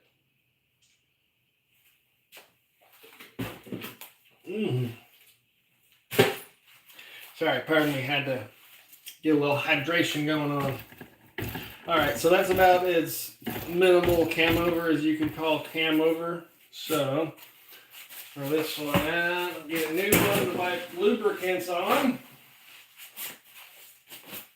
That'd be funny if I turned off the computer, grabbing the paper towel from it. Okay. Imperial wax. Beautiful. I should have put some on the little expanding mandrel inside the die before I cranked it down. But I'm going to go ahead and be very liberal here on the inside of the neck on the first few. Or just each one, get a very tiny amount in there. Because, you know, new die, brass has been fired once. Let's not stick this. And, oh yeah, that's tight. She needs some more lubes on there. The base of the case is saying, no, I don't want to. Okay. Oh yeah. Oh yeah. Okay, need some more lube somewhere else apparently. Let me try a different case. Wow, you can see the stretch marks every time I move down on it. You see these different lines along the body? This brass is moving a lot. So it sizes the neck. Let me see if it chambers. And I can back the die out and kind of start over.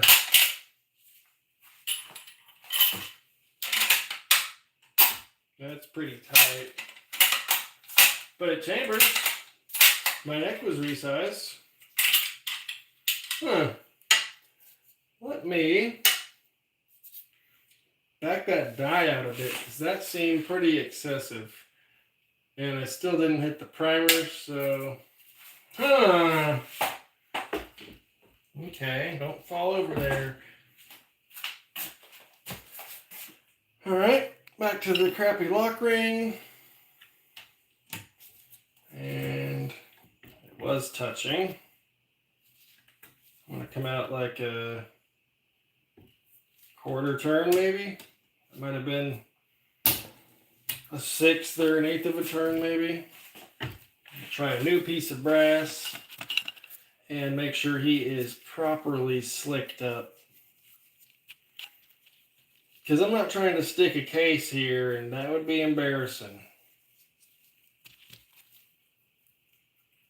Make sure you get the inside of the case mouth, as well as along the body, but don't hit the shoulder, or you could potentially induce some denting. All right, that one felt pretty good. The die is definitely not down as far. Yeah, look at that. Cool, that might be enough. Like I said, I think it headspaces off of the rim. Yeah, look at that. I think it's headspacing off the rim. So if I can just basically get a neck size until the shoulder blows out into the end of the chamber, I'm going to be safe. So I like that. I like that a lot. However, I didn't think about if I have to trim these. I'll have to whip out the old case prep center. But yeah, that's locked down. Let me size everything now. Okay, that's the one we got. I'm going to hit this first one again to get that primer out. There we go. Missed the $80 Mosin days. You bought an 1891 American New England Westinghouse by Mosin. It was exported to the Russians, captured and fixed by the Finns, and eventually made it to you. All the proof marks intact. Great history. That's freaking awesome. And it was only 120 bucks. That's awesome, dude. Oh yeah, we can look at the markings on that one here in a bit. We'll have to dig in and see what I've got. How do you, I guess you can trace, they put a date on there and then the country and their different armorers' markings, I guess. That's how you can tell where it went. Oh yeah.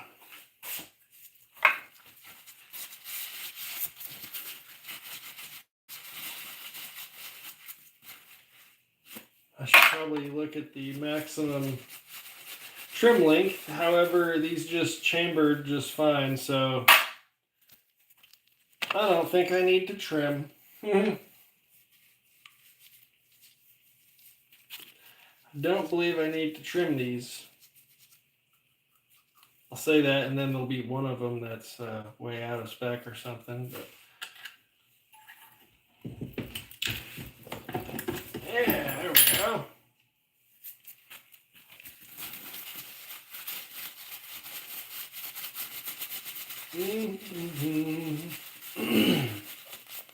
Weird. I see the, like on the computer, I see that you said that message on Twitch, but it's not showing up on the, that one didn't show up in the chat on the video. Intriguing. Unless I need to scroll down on that or something. Pretty much mainly by the Arsenal stamps. The dates after original manufacturer don't make it on. But yeah, there's definitely some nerd out there that could figure it out. I am most certainly not that nerd though. Ah, did you see the primer? I just went flying. Oh yeah. I gotta pick them up so the old puppy don't get them.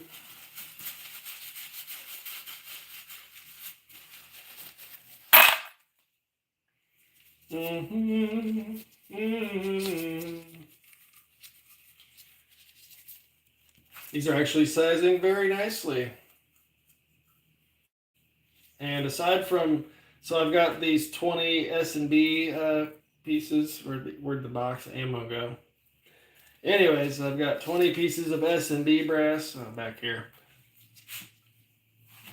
I still have 10 rounds that are factory, and I've got 10 pieces here. But I've got 100 pieces of PPU, And those are only going to be cast loads. So I'm going to see, over time, how many firings those get, and like what kind of minimal sizing work I can do. If I can just neck size them for a while and then maybe just do the minimum bump back, as long as they still chamber. Since we're heads facing off of the rim, you don't really have to worry about that. So that's pretty cool to me, right?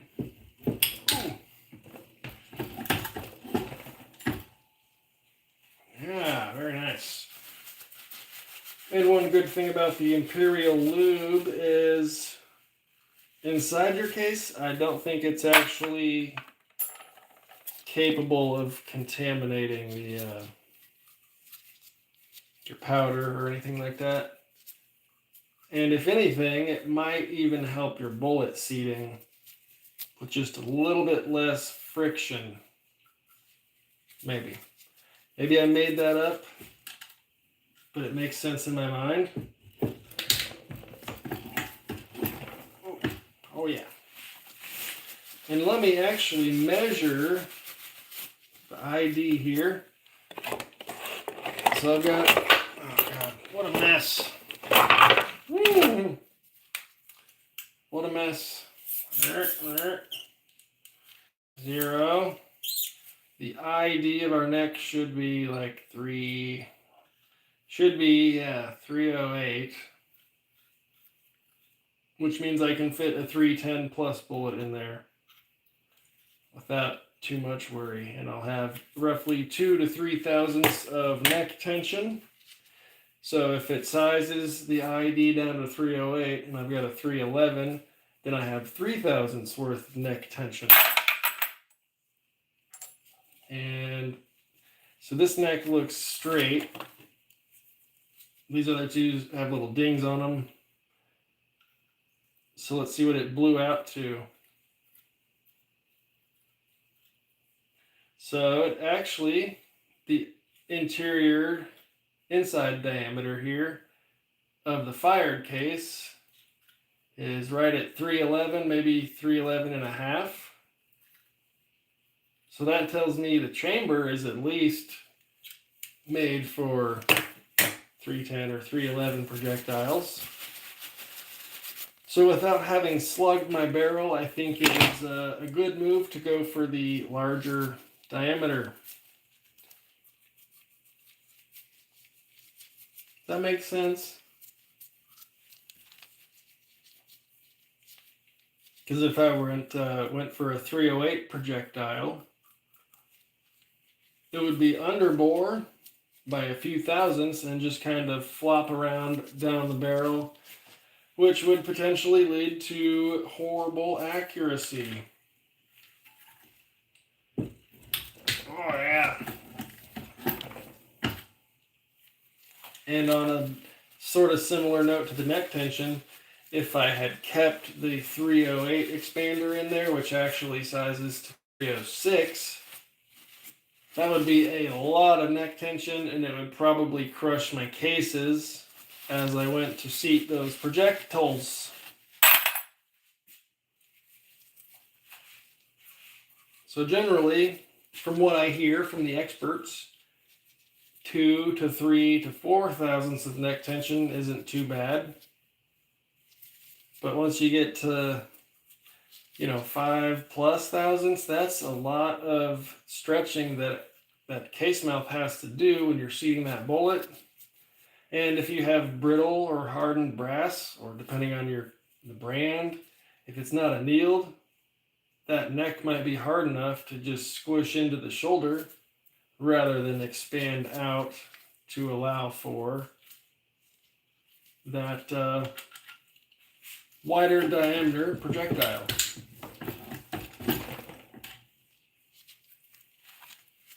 And we have a lube dent, as I was describing why you shouldn't put it on the shoulder, dang it. Oh, nuts. Ooh, can you see? Little wavy bit there in the shoulder. If it's focusing, hard to tell. But yeah, don't put lube on your shoulders, folks. But that'll fire format. Anyways, long story short, you want proper neck tension for your diameter of projectile, and you want proper fitting projectiles in your chamber as well as the bore to have proper accuracy and things. So I'm going to wipe off the outside of the neck and the shoulder, the bumps. Wow. Now it just got covered in primer residue gunk, carbon dust, so I'm going to wipe that off and re-lube again.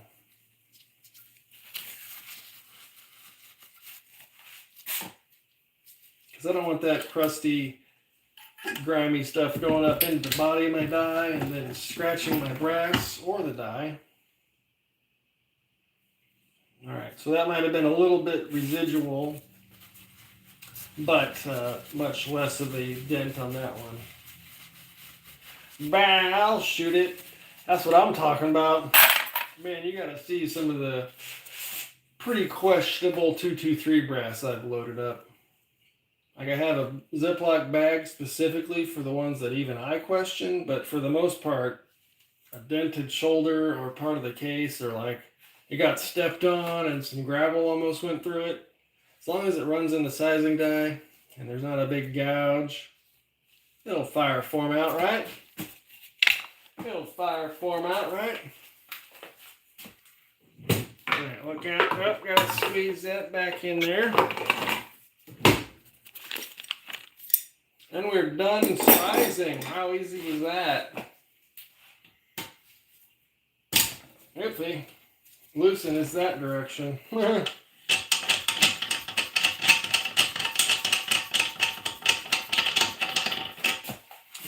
Magical thing is, I can take this stream and then cut out this crap on YouTube where I'm adjusting the dies. They don't know any better.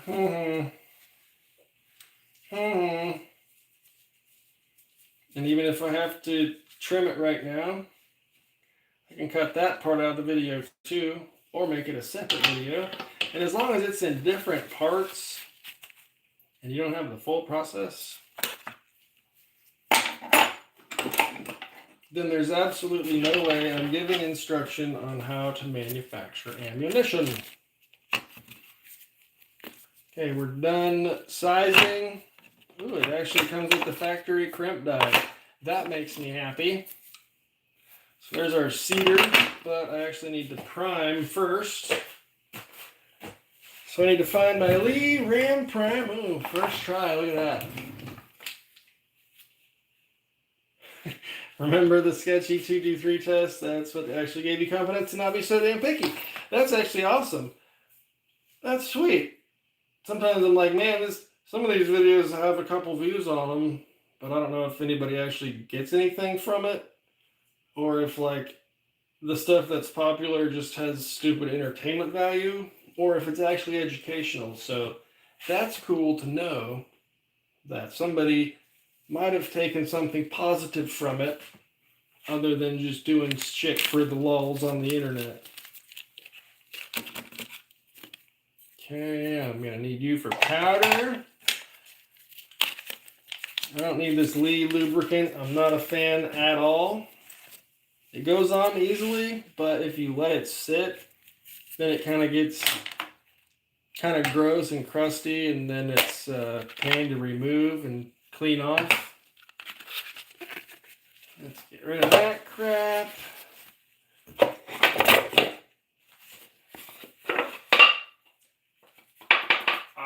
Yeah, move this crap too. Just crap everywhere, sorry. Hey, don't say it for a minute. Well, thanks, that's pretty awesome. I appreciate that. So here we're going to be priming on the bench, and I think I need to... Is that the large? Whoa. Large cup or the small cup?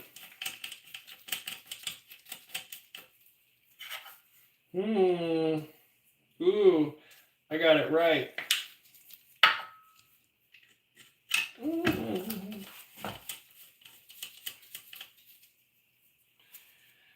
And we don't have to crank this down, but I don't want it to move.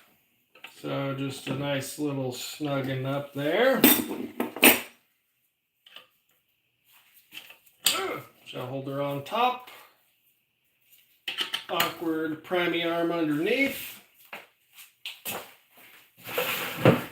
And I'm going to use questionable factory pulled primers, and then I'm going to paint them.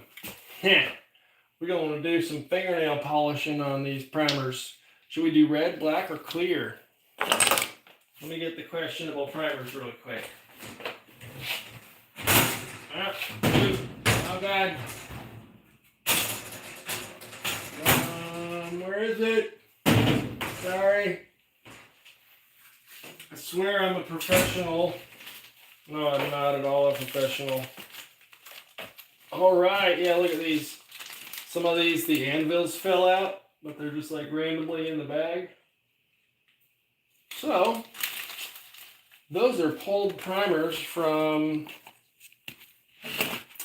whatever reason, factory ammo that had to get pulled.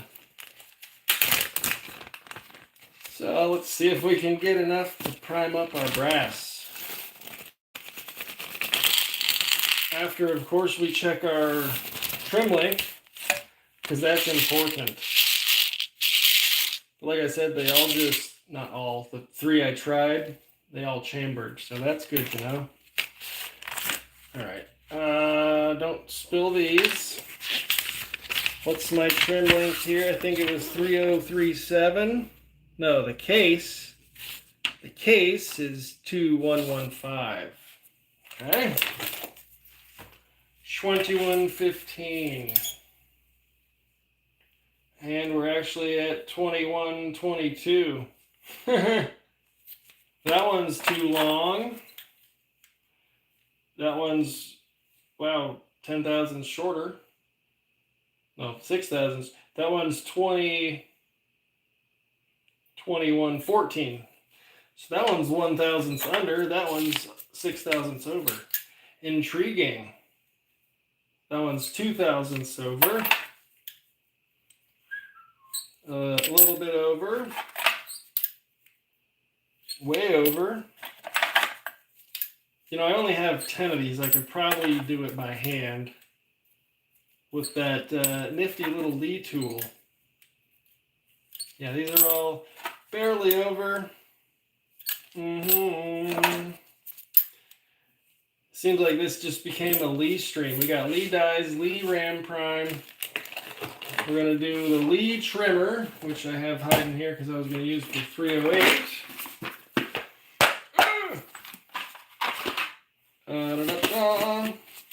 So don't get me wrong, these suck for high volume, these Lee case length gauge and shell holder combos.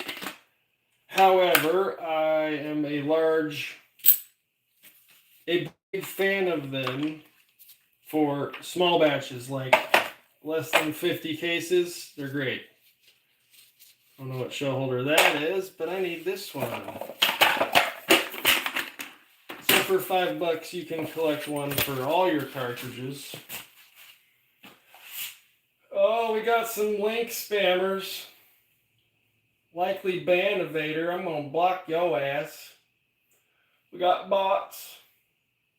Boom. Get out of here, clown.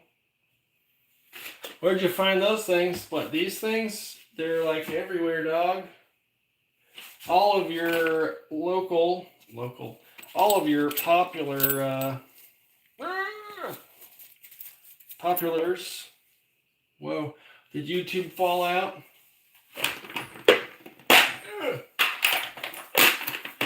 Yeah, all of your popular retailers. Mr. James Pollard, welcome aboard. Are you here on the YouTube? Look what we're working on. Only 10 of them right now, but we're doing it. Tell you what.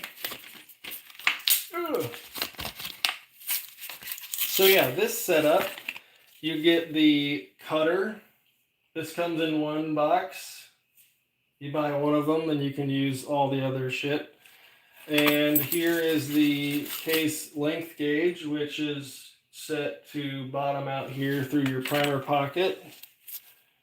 So they have to be decapped and sized, of course, because trimming before sizing would be dumb. And then it comes with a specific shell holder for your cartridges. And that's trash now. I like the 54R. Sir, I'm a fan. We were just talking earlier. I had one, 15 years ago. Ended up trading it off. These threads are screwed up, so it's not going in. Ugh. Where the hell did you find those? Oh, the primers. Sir, this was, these threads are pissing me off. It's not working. Gun show pandemic find. Does this one not go down far enough? They better not have given me a crappy shell holder. Let's try this other beat up one here. Or, oh man, that's annoying. These threads are crappy, so I can't screw this in far enough. That's annoying. Son of a gun. Well, now I got it stuck on there. What a dummy. Son of a nutcrackle. Oh. Okay, well, way to go, Lee. As I was just singing their praise about the die set looking nice. Apparently there's a thread here on my shell holder that's total butt. I don't think I have that number 16 anywhere else in here.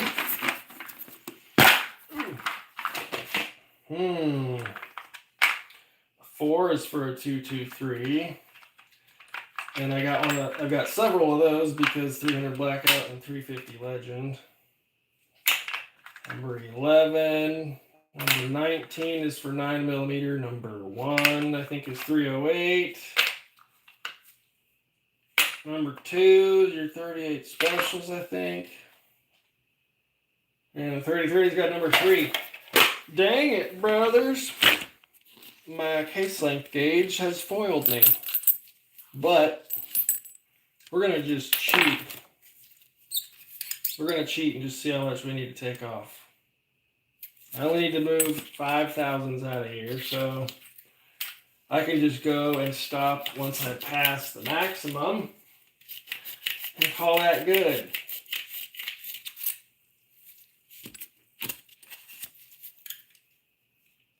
Yeah, look at that. I went too far, actually. Well, 5 thousandths under maximum, so it's really perfect. And then we'll just touch it up. And now that one is ready for priming. Hell yeah. This was the only one that wasn't over max trim length.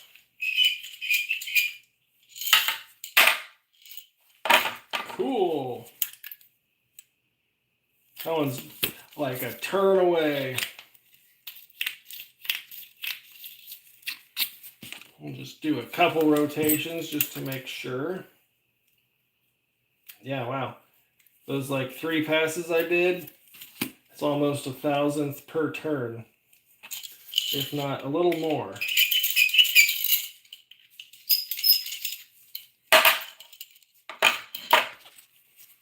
Yeah, might as well just do it. Move that crap out the way.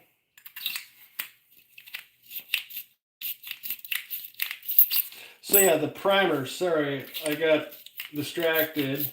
They came from a gun show at the pop off of the pandemic. Supposedly out of factory ammo. Like, you know how you'll buy pulled brass that's primed? Well, these are pulled primers from pulled brass. So how about them cookies? Cookies or apples or whatever the hell. Okay, last one here, and then we'll just do a quick chamfer deburr on the case mouth.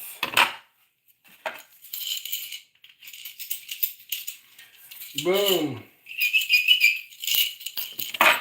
And I'm just going to touch the next ones up and not even worry about the length. Yeah, that one's perfect.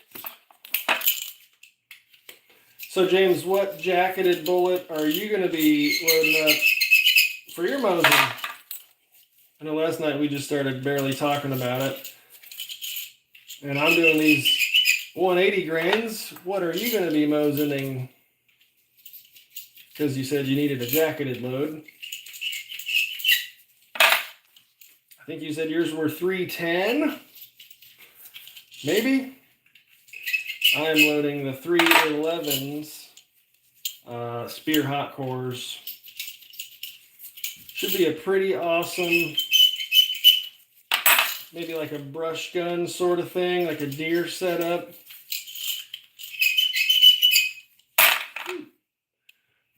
Sorry, you're just staring at my forehead on Twitch. All right, we can move him forward a little bit. Maybe. Is it going to screw everything up? Whoa.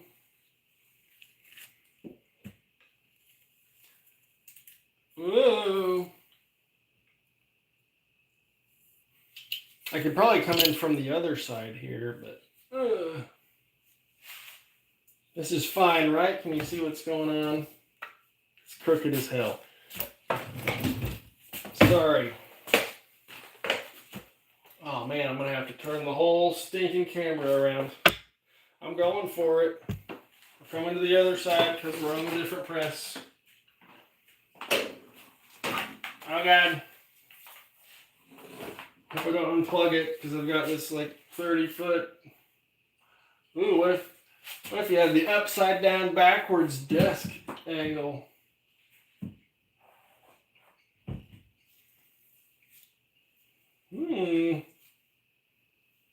Is that sufficient? You can tell what's happening here.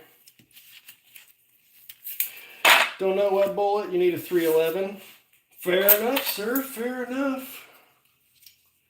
All right. Yeah, look at that. And now I can even sort of see where the camera is because it's in front of me instead of over and behind my head. That's pretty sweet. And yeah, if I need to edit it and 180 it for the video, I can do that too. No problem.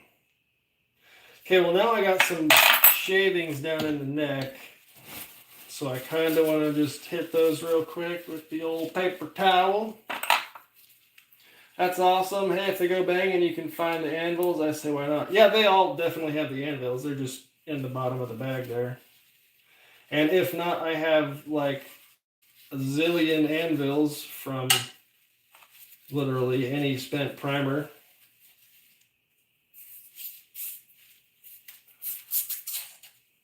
So this might be unnecessary, but I'm cleaning the lubricant and any of those metal shavings from the case neck, both from the sizing and trimming operations.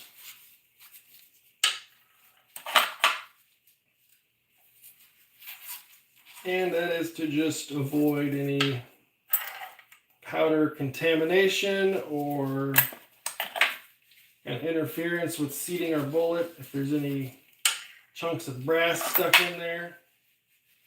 Or, very super unlikely, but pretend you like trimmed a case that was primed already for some reason and all the brass shavings fell into the case somehow. You've effectively reduced the case capacity of that because it's full of something that isn't powder. Right?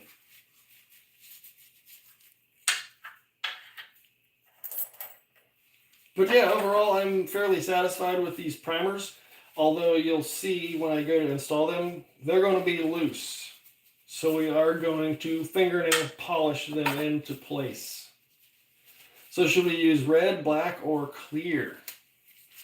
What's your guys' favorite fingernail polish? The red looks pretty sweet, if you ask me. But here, if you're on the YouTube, these are like $1.30 on Amazon. The Wet and Wild brand. So if you get on Amazon, there's like 30 different colors you can get from this brand here. They're pretty sweet. Yeah, and it's way cheaper than that Markron crap. This bottle's like twice as big, and it's about 10 times as cheap. I think the Markron primer sealer is like $20 or something for 0.25 ounces, I believe. And these are 0.41 ounces, so not quite half, but they cost $1.30 something, like I was saying. Okay, let's try to avoid spilling primers here. That's my goal. Still a cluttered mess over here. Okay. Yeah, for now I'm just using the ones that don't need an anvil. Oh wow. I guess I was just going to say new brass with tight pockets, but this is actually once fired. And that felt very nice, if I do say so myself. But historically, I'd use those in like 308 mass produce blasting stuff. So where did my dang shell holder go? Or case holder. Those can now sit upside down and get some paint here in a minute. Okay. We're going to use the red and make them stand out. That works for me.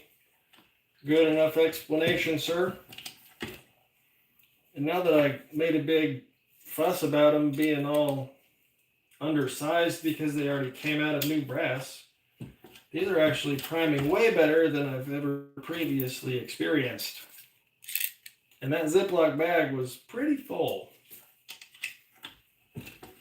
So I've used my fair share of them. But we're going to go ahead and paint them up anyways.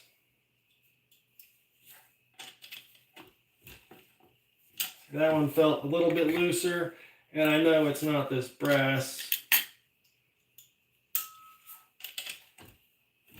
They actually, for the most part, I would say, feel very nice. Just sitting it perfectly flush. But it looks just like a brand new Winchester primer. You can see the blue compound.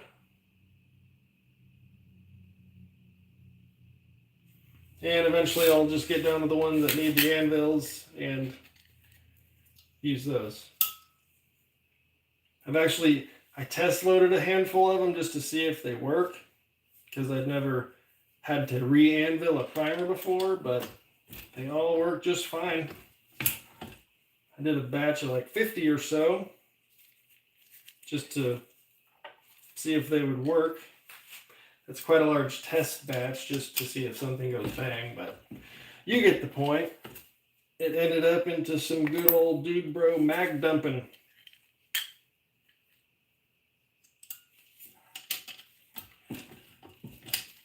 Okay. One more, and then they'll go back into the bag of second-hand primies. Oh yeah. Yeah, those they're perfectly flush, and they actually did not feel loose one bit. So the paint here in a minute is going to be totally redundant, extraneous, unneeded, but it's going to look cool. At least they will look cool. Oh yeah. Well, here's the rest of the pulled primers. Yeah, there we are. It's in this crappy little plastic mason jar, but I think those might be Federals or CCIs, but I think I got some Remingtons over there. I have no idea how many there are because it's impossible to count loose primers visually. Okay, we're done priming. We'll get rid of this tool and then we'll paint. And then we'll paint. Holy crap, it's almost 2 a.m., fellers. Not like I have to rush out of here. Just time flies when you're having fun. All right. Put him up. Get rid of the ram primer. Put the shell holder back into here. We're done with the crappy case length gauge trimmer setup because the threads are screwed. Okay. And where did that? Okay, that's over there. Done priming. Now we need to seat our bullets eventually. And I think this is their dead stop seating die. I'm just going to see here. I think it'll touch the shell holder before a crimp would otherwise engage. Yep, there we go. You're supposed to give it a little cam over. And then we'll back our seating stem way out. And what this does is make sure that your die body is consistently contacting the shell holder, and the only variation is going to come from your bullets, because when this cams over, it essentially turns everything into one piece, and the only variation will be on the tip of your bullet sitting in your seating stem. But we got to paint these really quick. And with that, get in there. Done with the priming tray too. Okay. We can finally move this book over. Can't wait to have a proper workshop again. And I reckon I'll show you guys on YouTube. We'll paint here on YouTube. So once again, the Wet n Wild fingernail polish on Amazon is about $1.30 something. There's several, like probably 20 plus, almost 30 colors to pick from.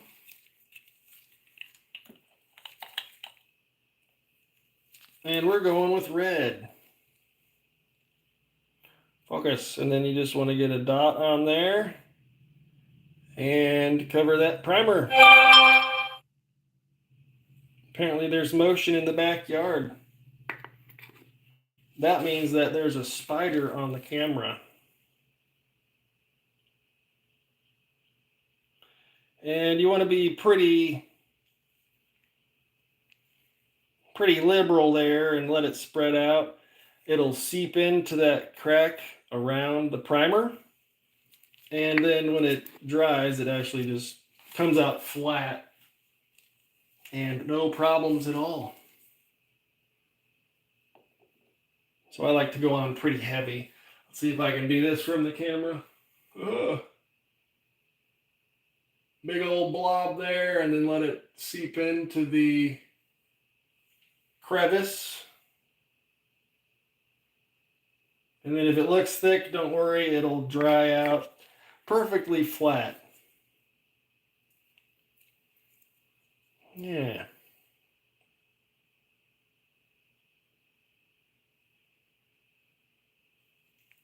And then, so yeah, you can do this with red, black, clear. There's green and orange and yellow and, you know, pink and purple if you're into that. But you can use it for load development or load identification rather. You know, red means hot. Those are my plus P loads, right? Or the green sealant are my hunting rounds. So on and so forth.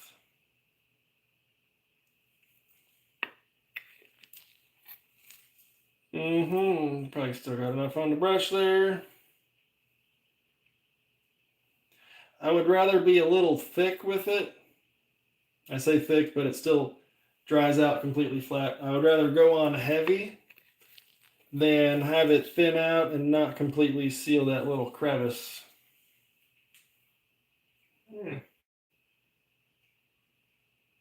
Just a big dot right on the center and then spread it around.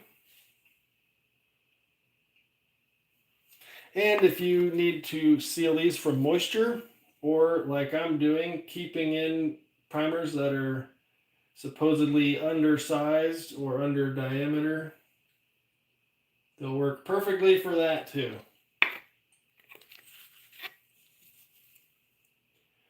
I have enough on there to finish that one. But this one's, I'll show you how thin it is and that it probably won't seep all the way into that crack. All right, we got enough on there, but you can see how that one, maybe you can see, it's a little thinner than the other big dollops I was doing. So that sometimes we'll seep in around the primer, but not do a full 360 seal, if that makes sense.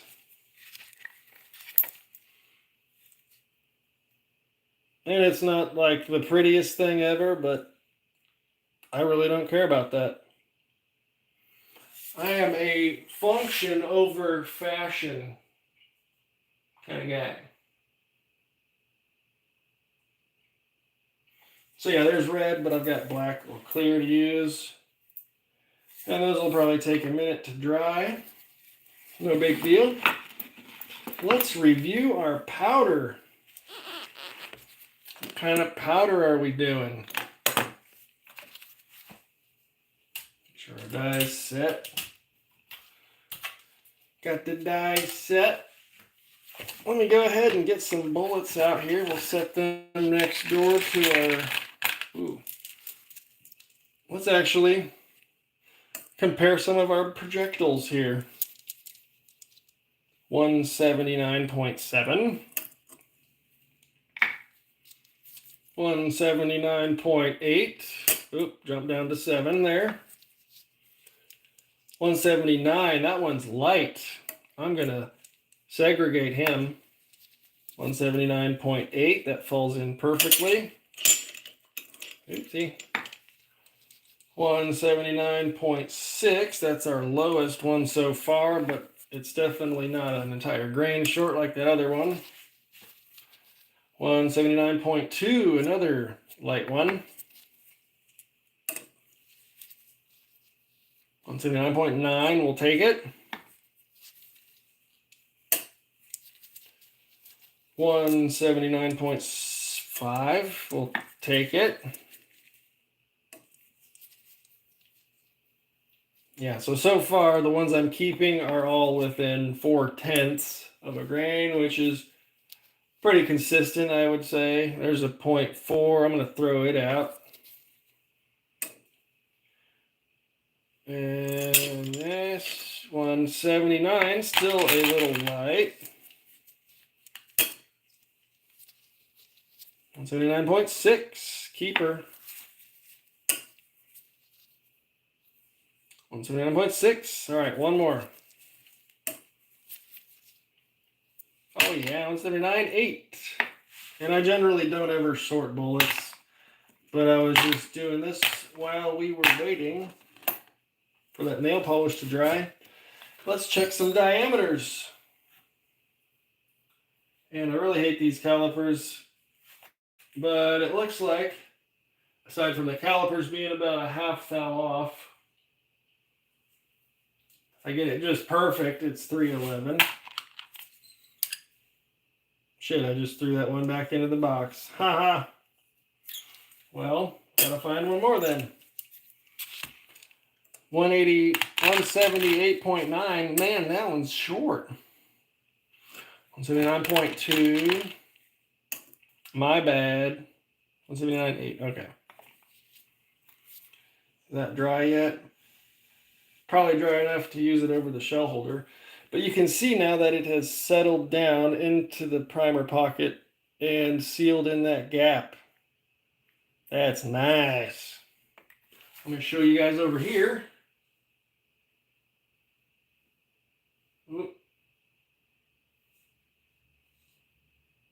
Yeah, hopefully you can see the actual primer pocket, primer ring junction kind of thing there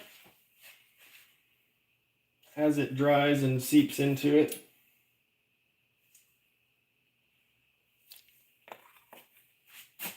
Right. All right, I gotta kind of move you over a little bit, YouTube. All right, the tubes, gotta move you over, and I don't want to like totally reach across the bench while I'm trying to do this, but yeah. So if I'm just like trickling or using the scooper or whatever, I'll just pour some into an empty powder bottle I cut in half. So, you know, it held powder once before. It's probably pretty good at holding powder now. And we've got N160, which is a stick powder. And those are some very heavy, thick, chonky sticks. N160 is actually very slow burning. Yeah, big thick guys. I got a sneeze coming on. Woo, buddy. Pardon me. Sorry about that. Woo. Anyways, big, thick, chonking, heavy sticks here. And I'm going to keep referencing my data so we don't dummy something up. 180 grain interlock, which is very similar to this. VIT N160 maxes at 53.9, starts at 44.9. So that's a whole 9 grain swing. We're going to go right in the middle at 50 grains. And I'm going to see what one scoop of this guy does. That's not even a full scoop.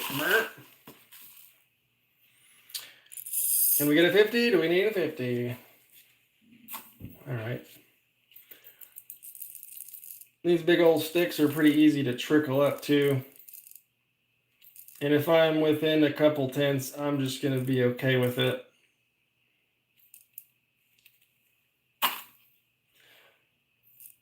All right.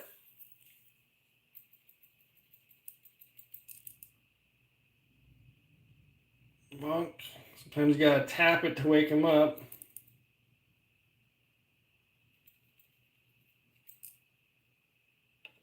$49.9, oh, 50, yep, see it went over.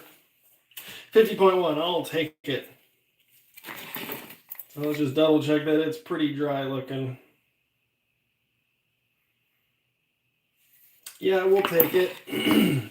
So I'm gonna pour the powder and then I'll start seating that bullet immediately because I don't have a freaking case holder block, case block, that's the word, that can hold the rim on these. So I need to get one of those apparently. Big old thick powder. Yeah, that's a nice case fill. Dang it. Depending how far that goes in there, we might be compressing on it.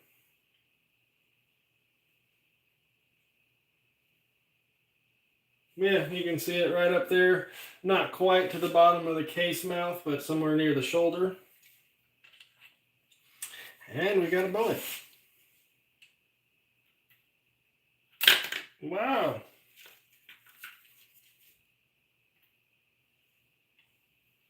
Just be very careful bringing him on up there. And we seated them way far out so we can work down on our seating depth. And yeah, that seems to be staying now. That's dried. But look how long we are. We need to get to a maximum of... Let me just measure one of these factory rounds, actually. That should give us a good starting point, right? Maybe? Come on!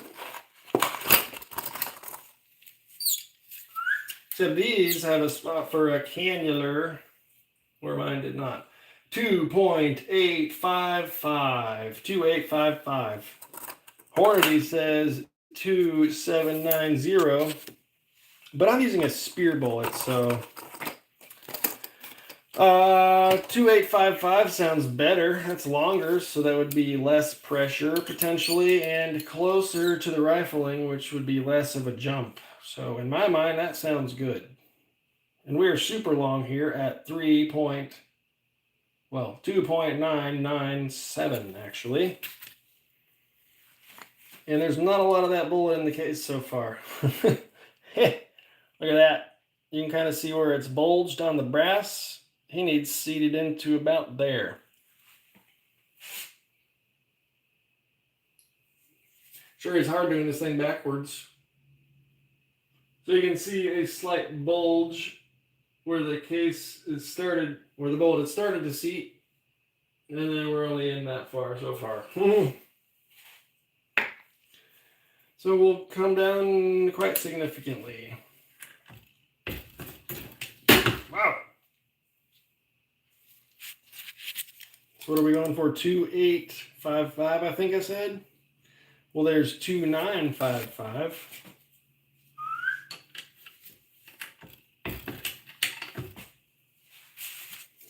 Nice. 293. Yeah, nice. Whatever seating stem is in here is lining up pretty much perfectly. Let me see if I can get really close to 2.9 and just see if it chambers. Because if the maximum is 3.037, all right, I went a little far on that. I'll back out a hair. And this is the official plunk test. I might still crimp it. Probably will crimp it. There we go. Yep. Whee! Oh, yeah. Cool.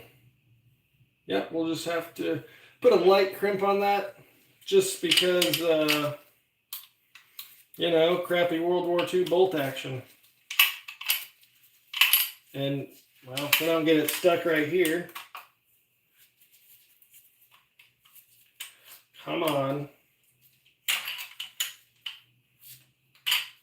I want you to fall down in there. Okay, there, yeah. Potentially could have an issue trying to feed there. So, oh man, I wasn't even on the camera. I apologize. Yeah, I was testing this. Here we go.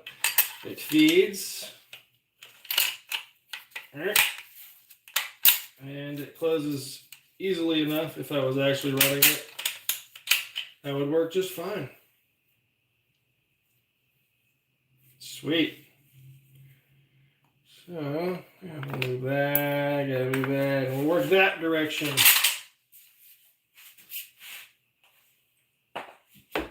Good deal.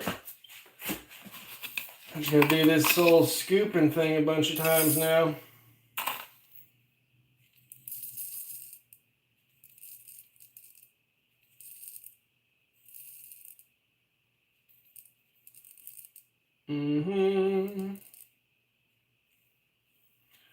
Hey, that's the same measurement as the last one. So, Mr. Crash, when was the last time you shot your Mosin that has the great story to tell? Powder. Oh, shoot. Don't run it up into like that. Oh, that was nice and smooth. You could feel the die centering it up. And do we have 2.9? Heck yeah. Close enough, right? Yeah, there we go. Sweet.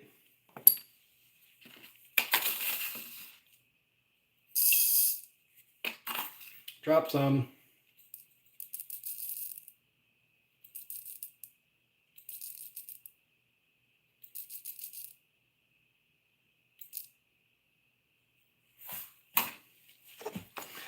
Oh yeah.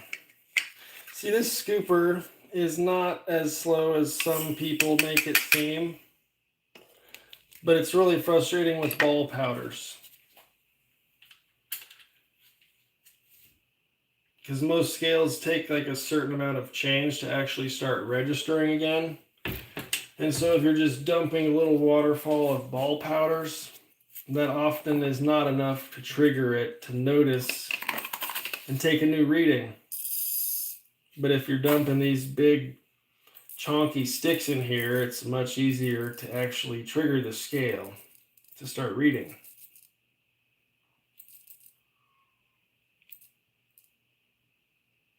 Sometimes I'll bump the pan like that. And minus a tenth, we'll call that good.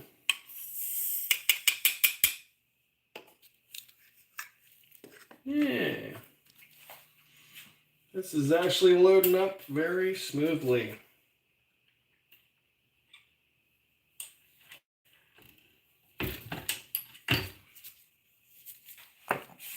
Most excellent.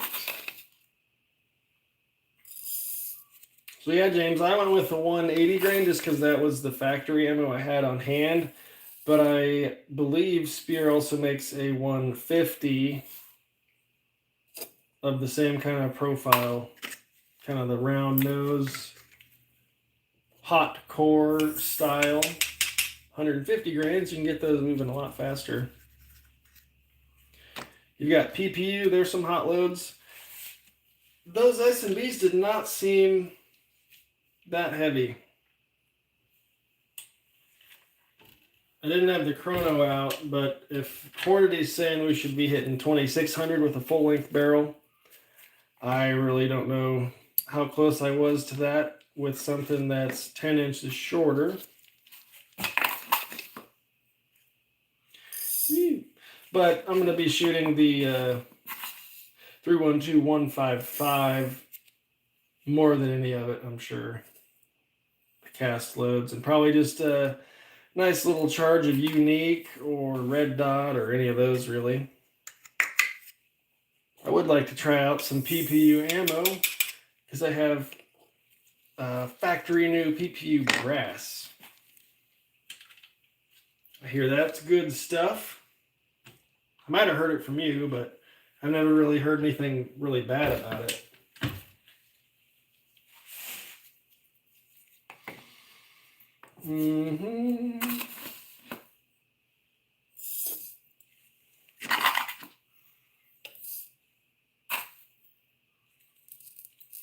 Maybe I didn't get enough powder out.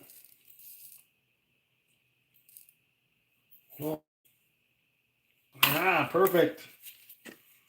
I'm getting on a roll here with this dipper right here, folks. We're just dipping powder like no other. Ooh, yeah. Yeah, we're not completely compressed. You can hear that shaking.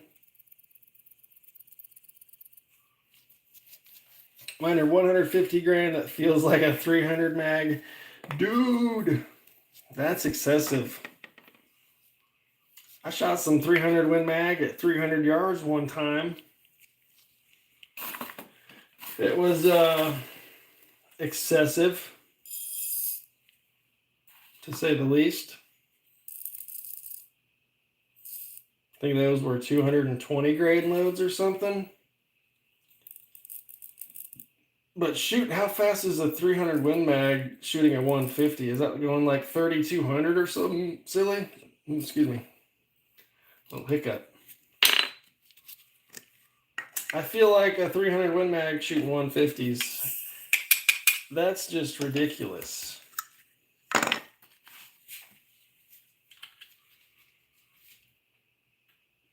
But I bet those were pretty stout, if that's what that feels like. But also, my Mosin has a metal butt plate. So that could be part of it if yours also has the standard metal butt plate thing. That doesn't help you at all. Pardon me. The metal butt plate doesn't help you at all with recoil. Not one bit. Well, we're down to our very last one. If you remember right, they were going 2,900 out of your Mosin. Dang, that's smoking hot. Because I know,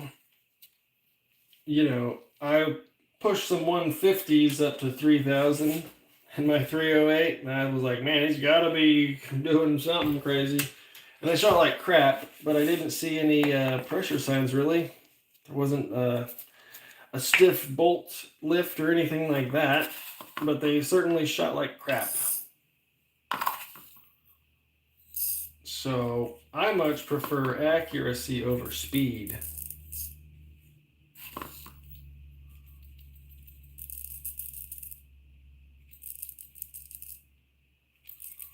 Okay, last one. Well, whatever. Take out one kernel. Took out one and we're up by 0.2 now. Perfect. Yeah, 2,900 on a 150 grain. That's pretty smoking hot there, sir. 300 Win Mags definitely got to make them going. Got to be sending them at 3,200 or something, right? Oh, no, I got big glob of fingernail polish on my board.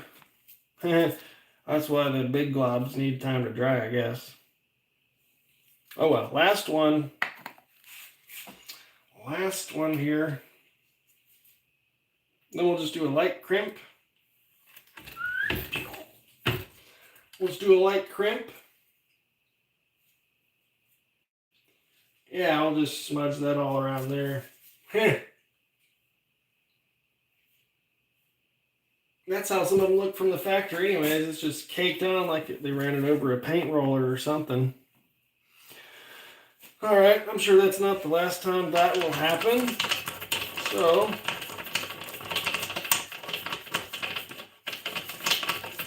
pull out the cedar, and then we'll grab the factory crimp die. But I want to grab some water. Real quick like.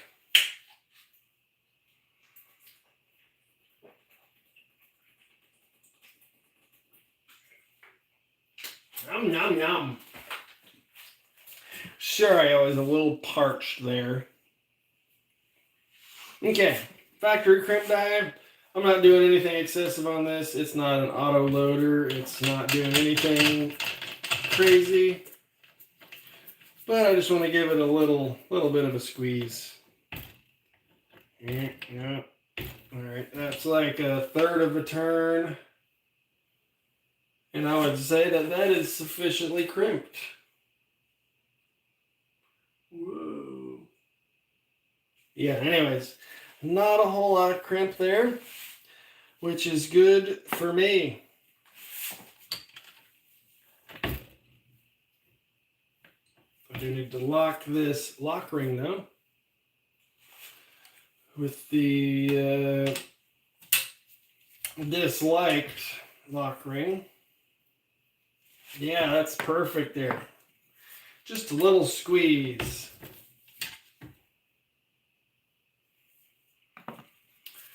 That's just beautiful. Should maybe perhaps let it sit for a second, I hear, due to spring back.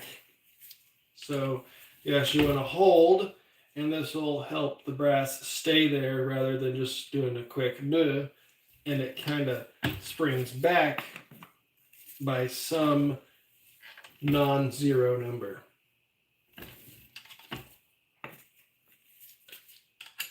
So, people on the internet say let it sit for a second.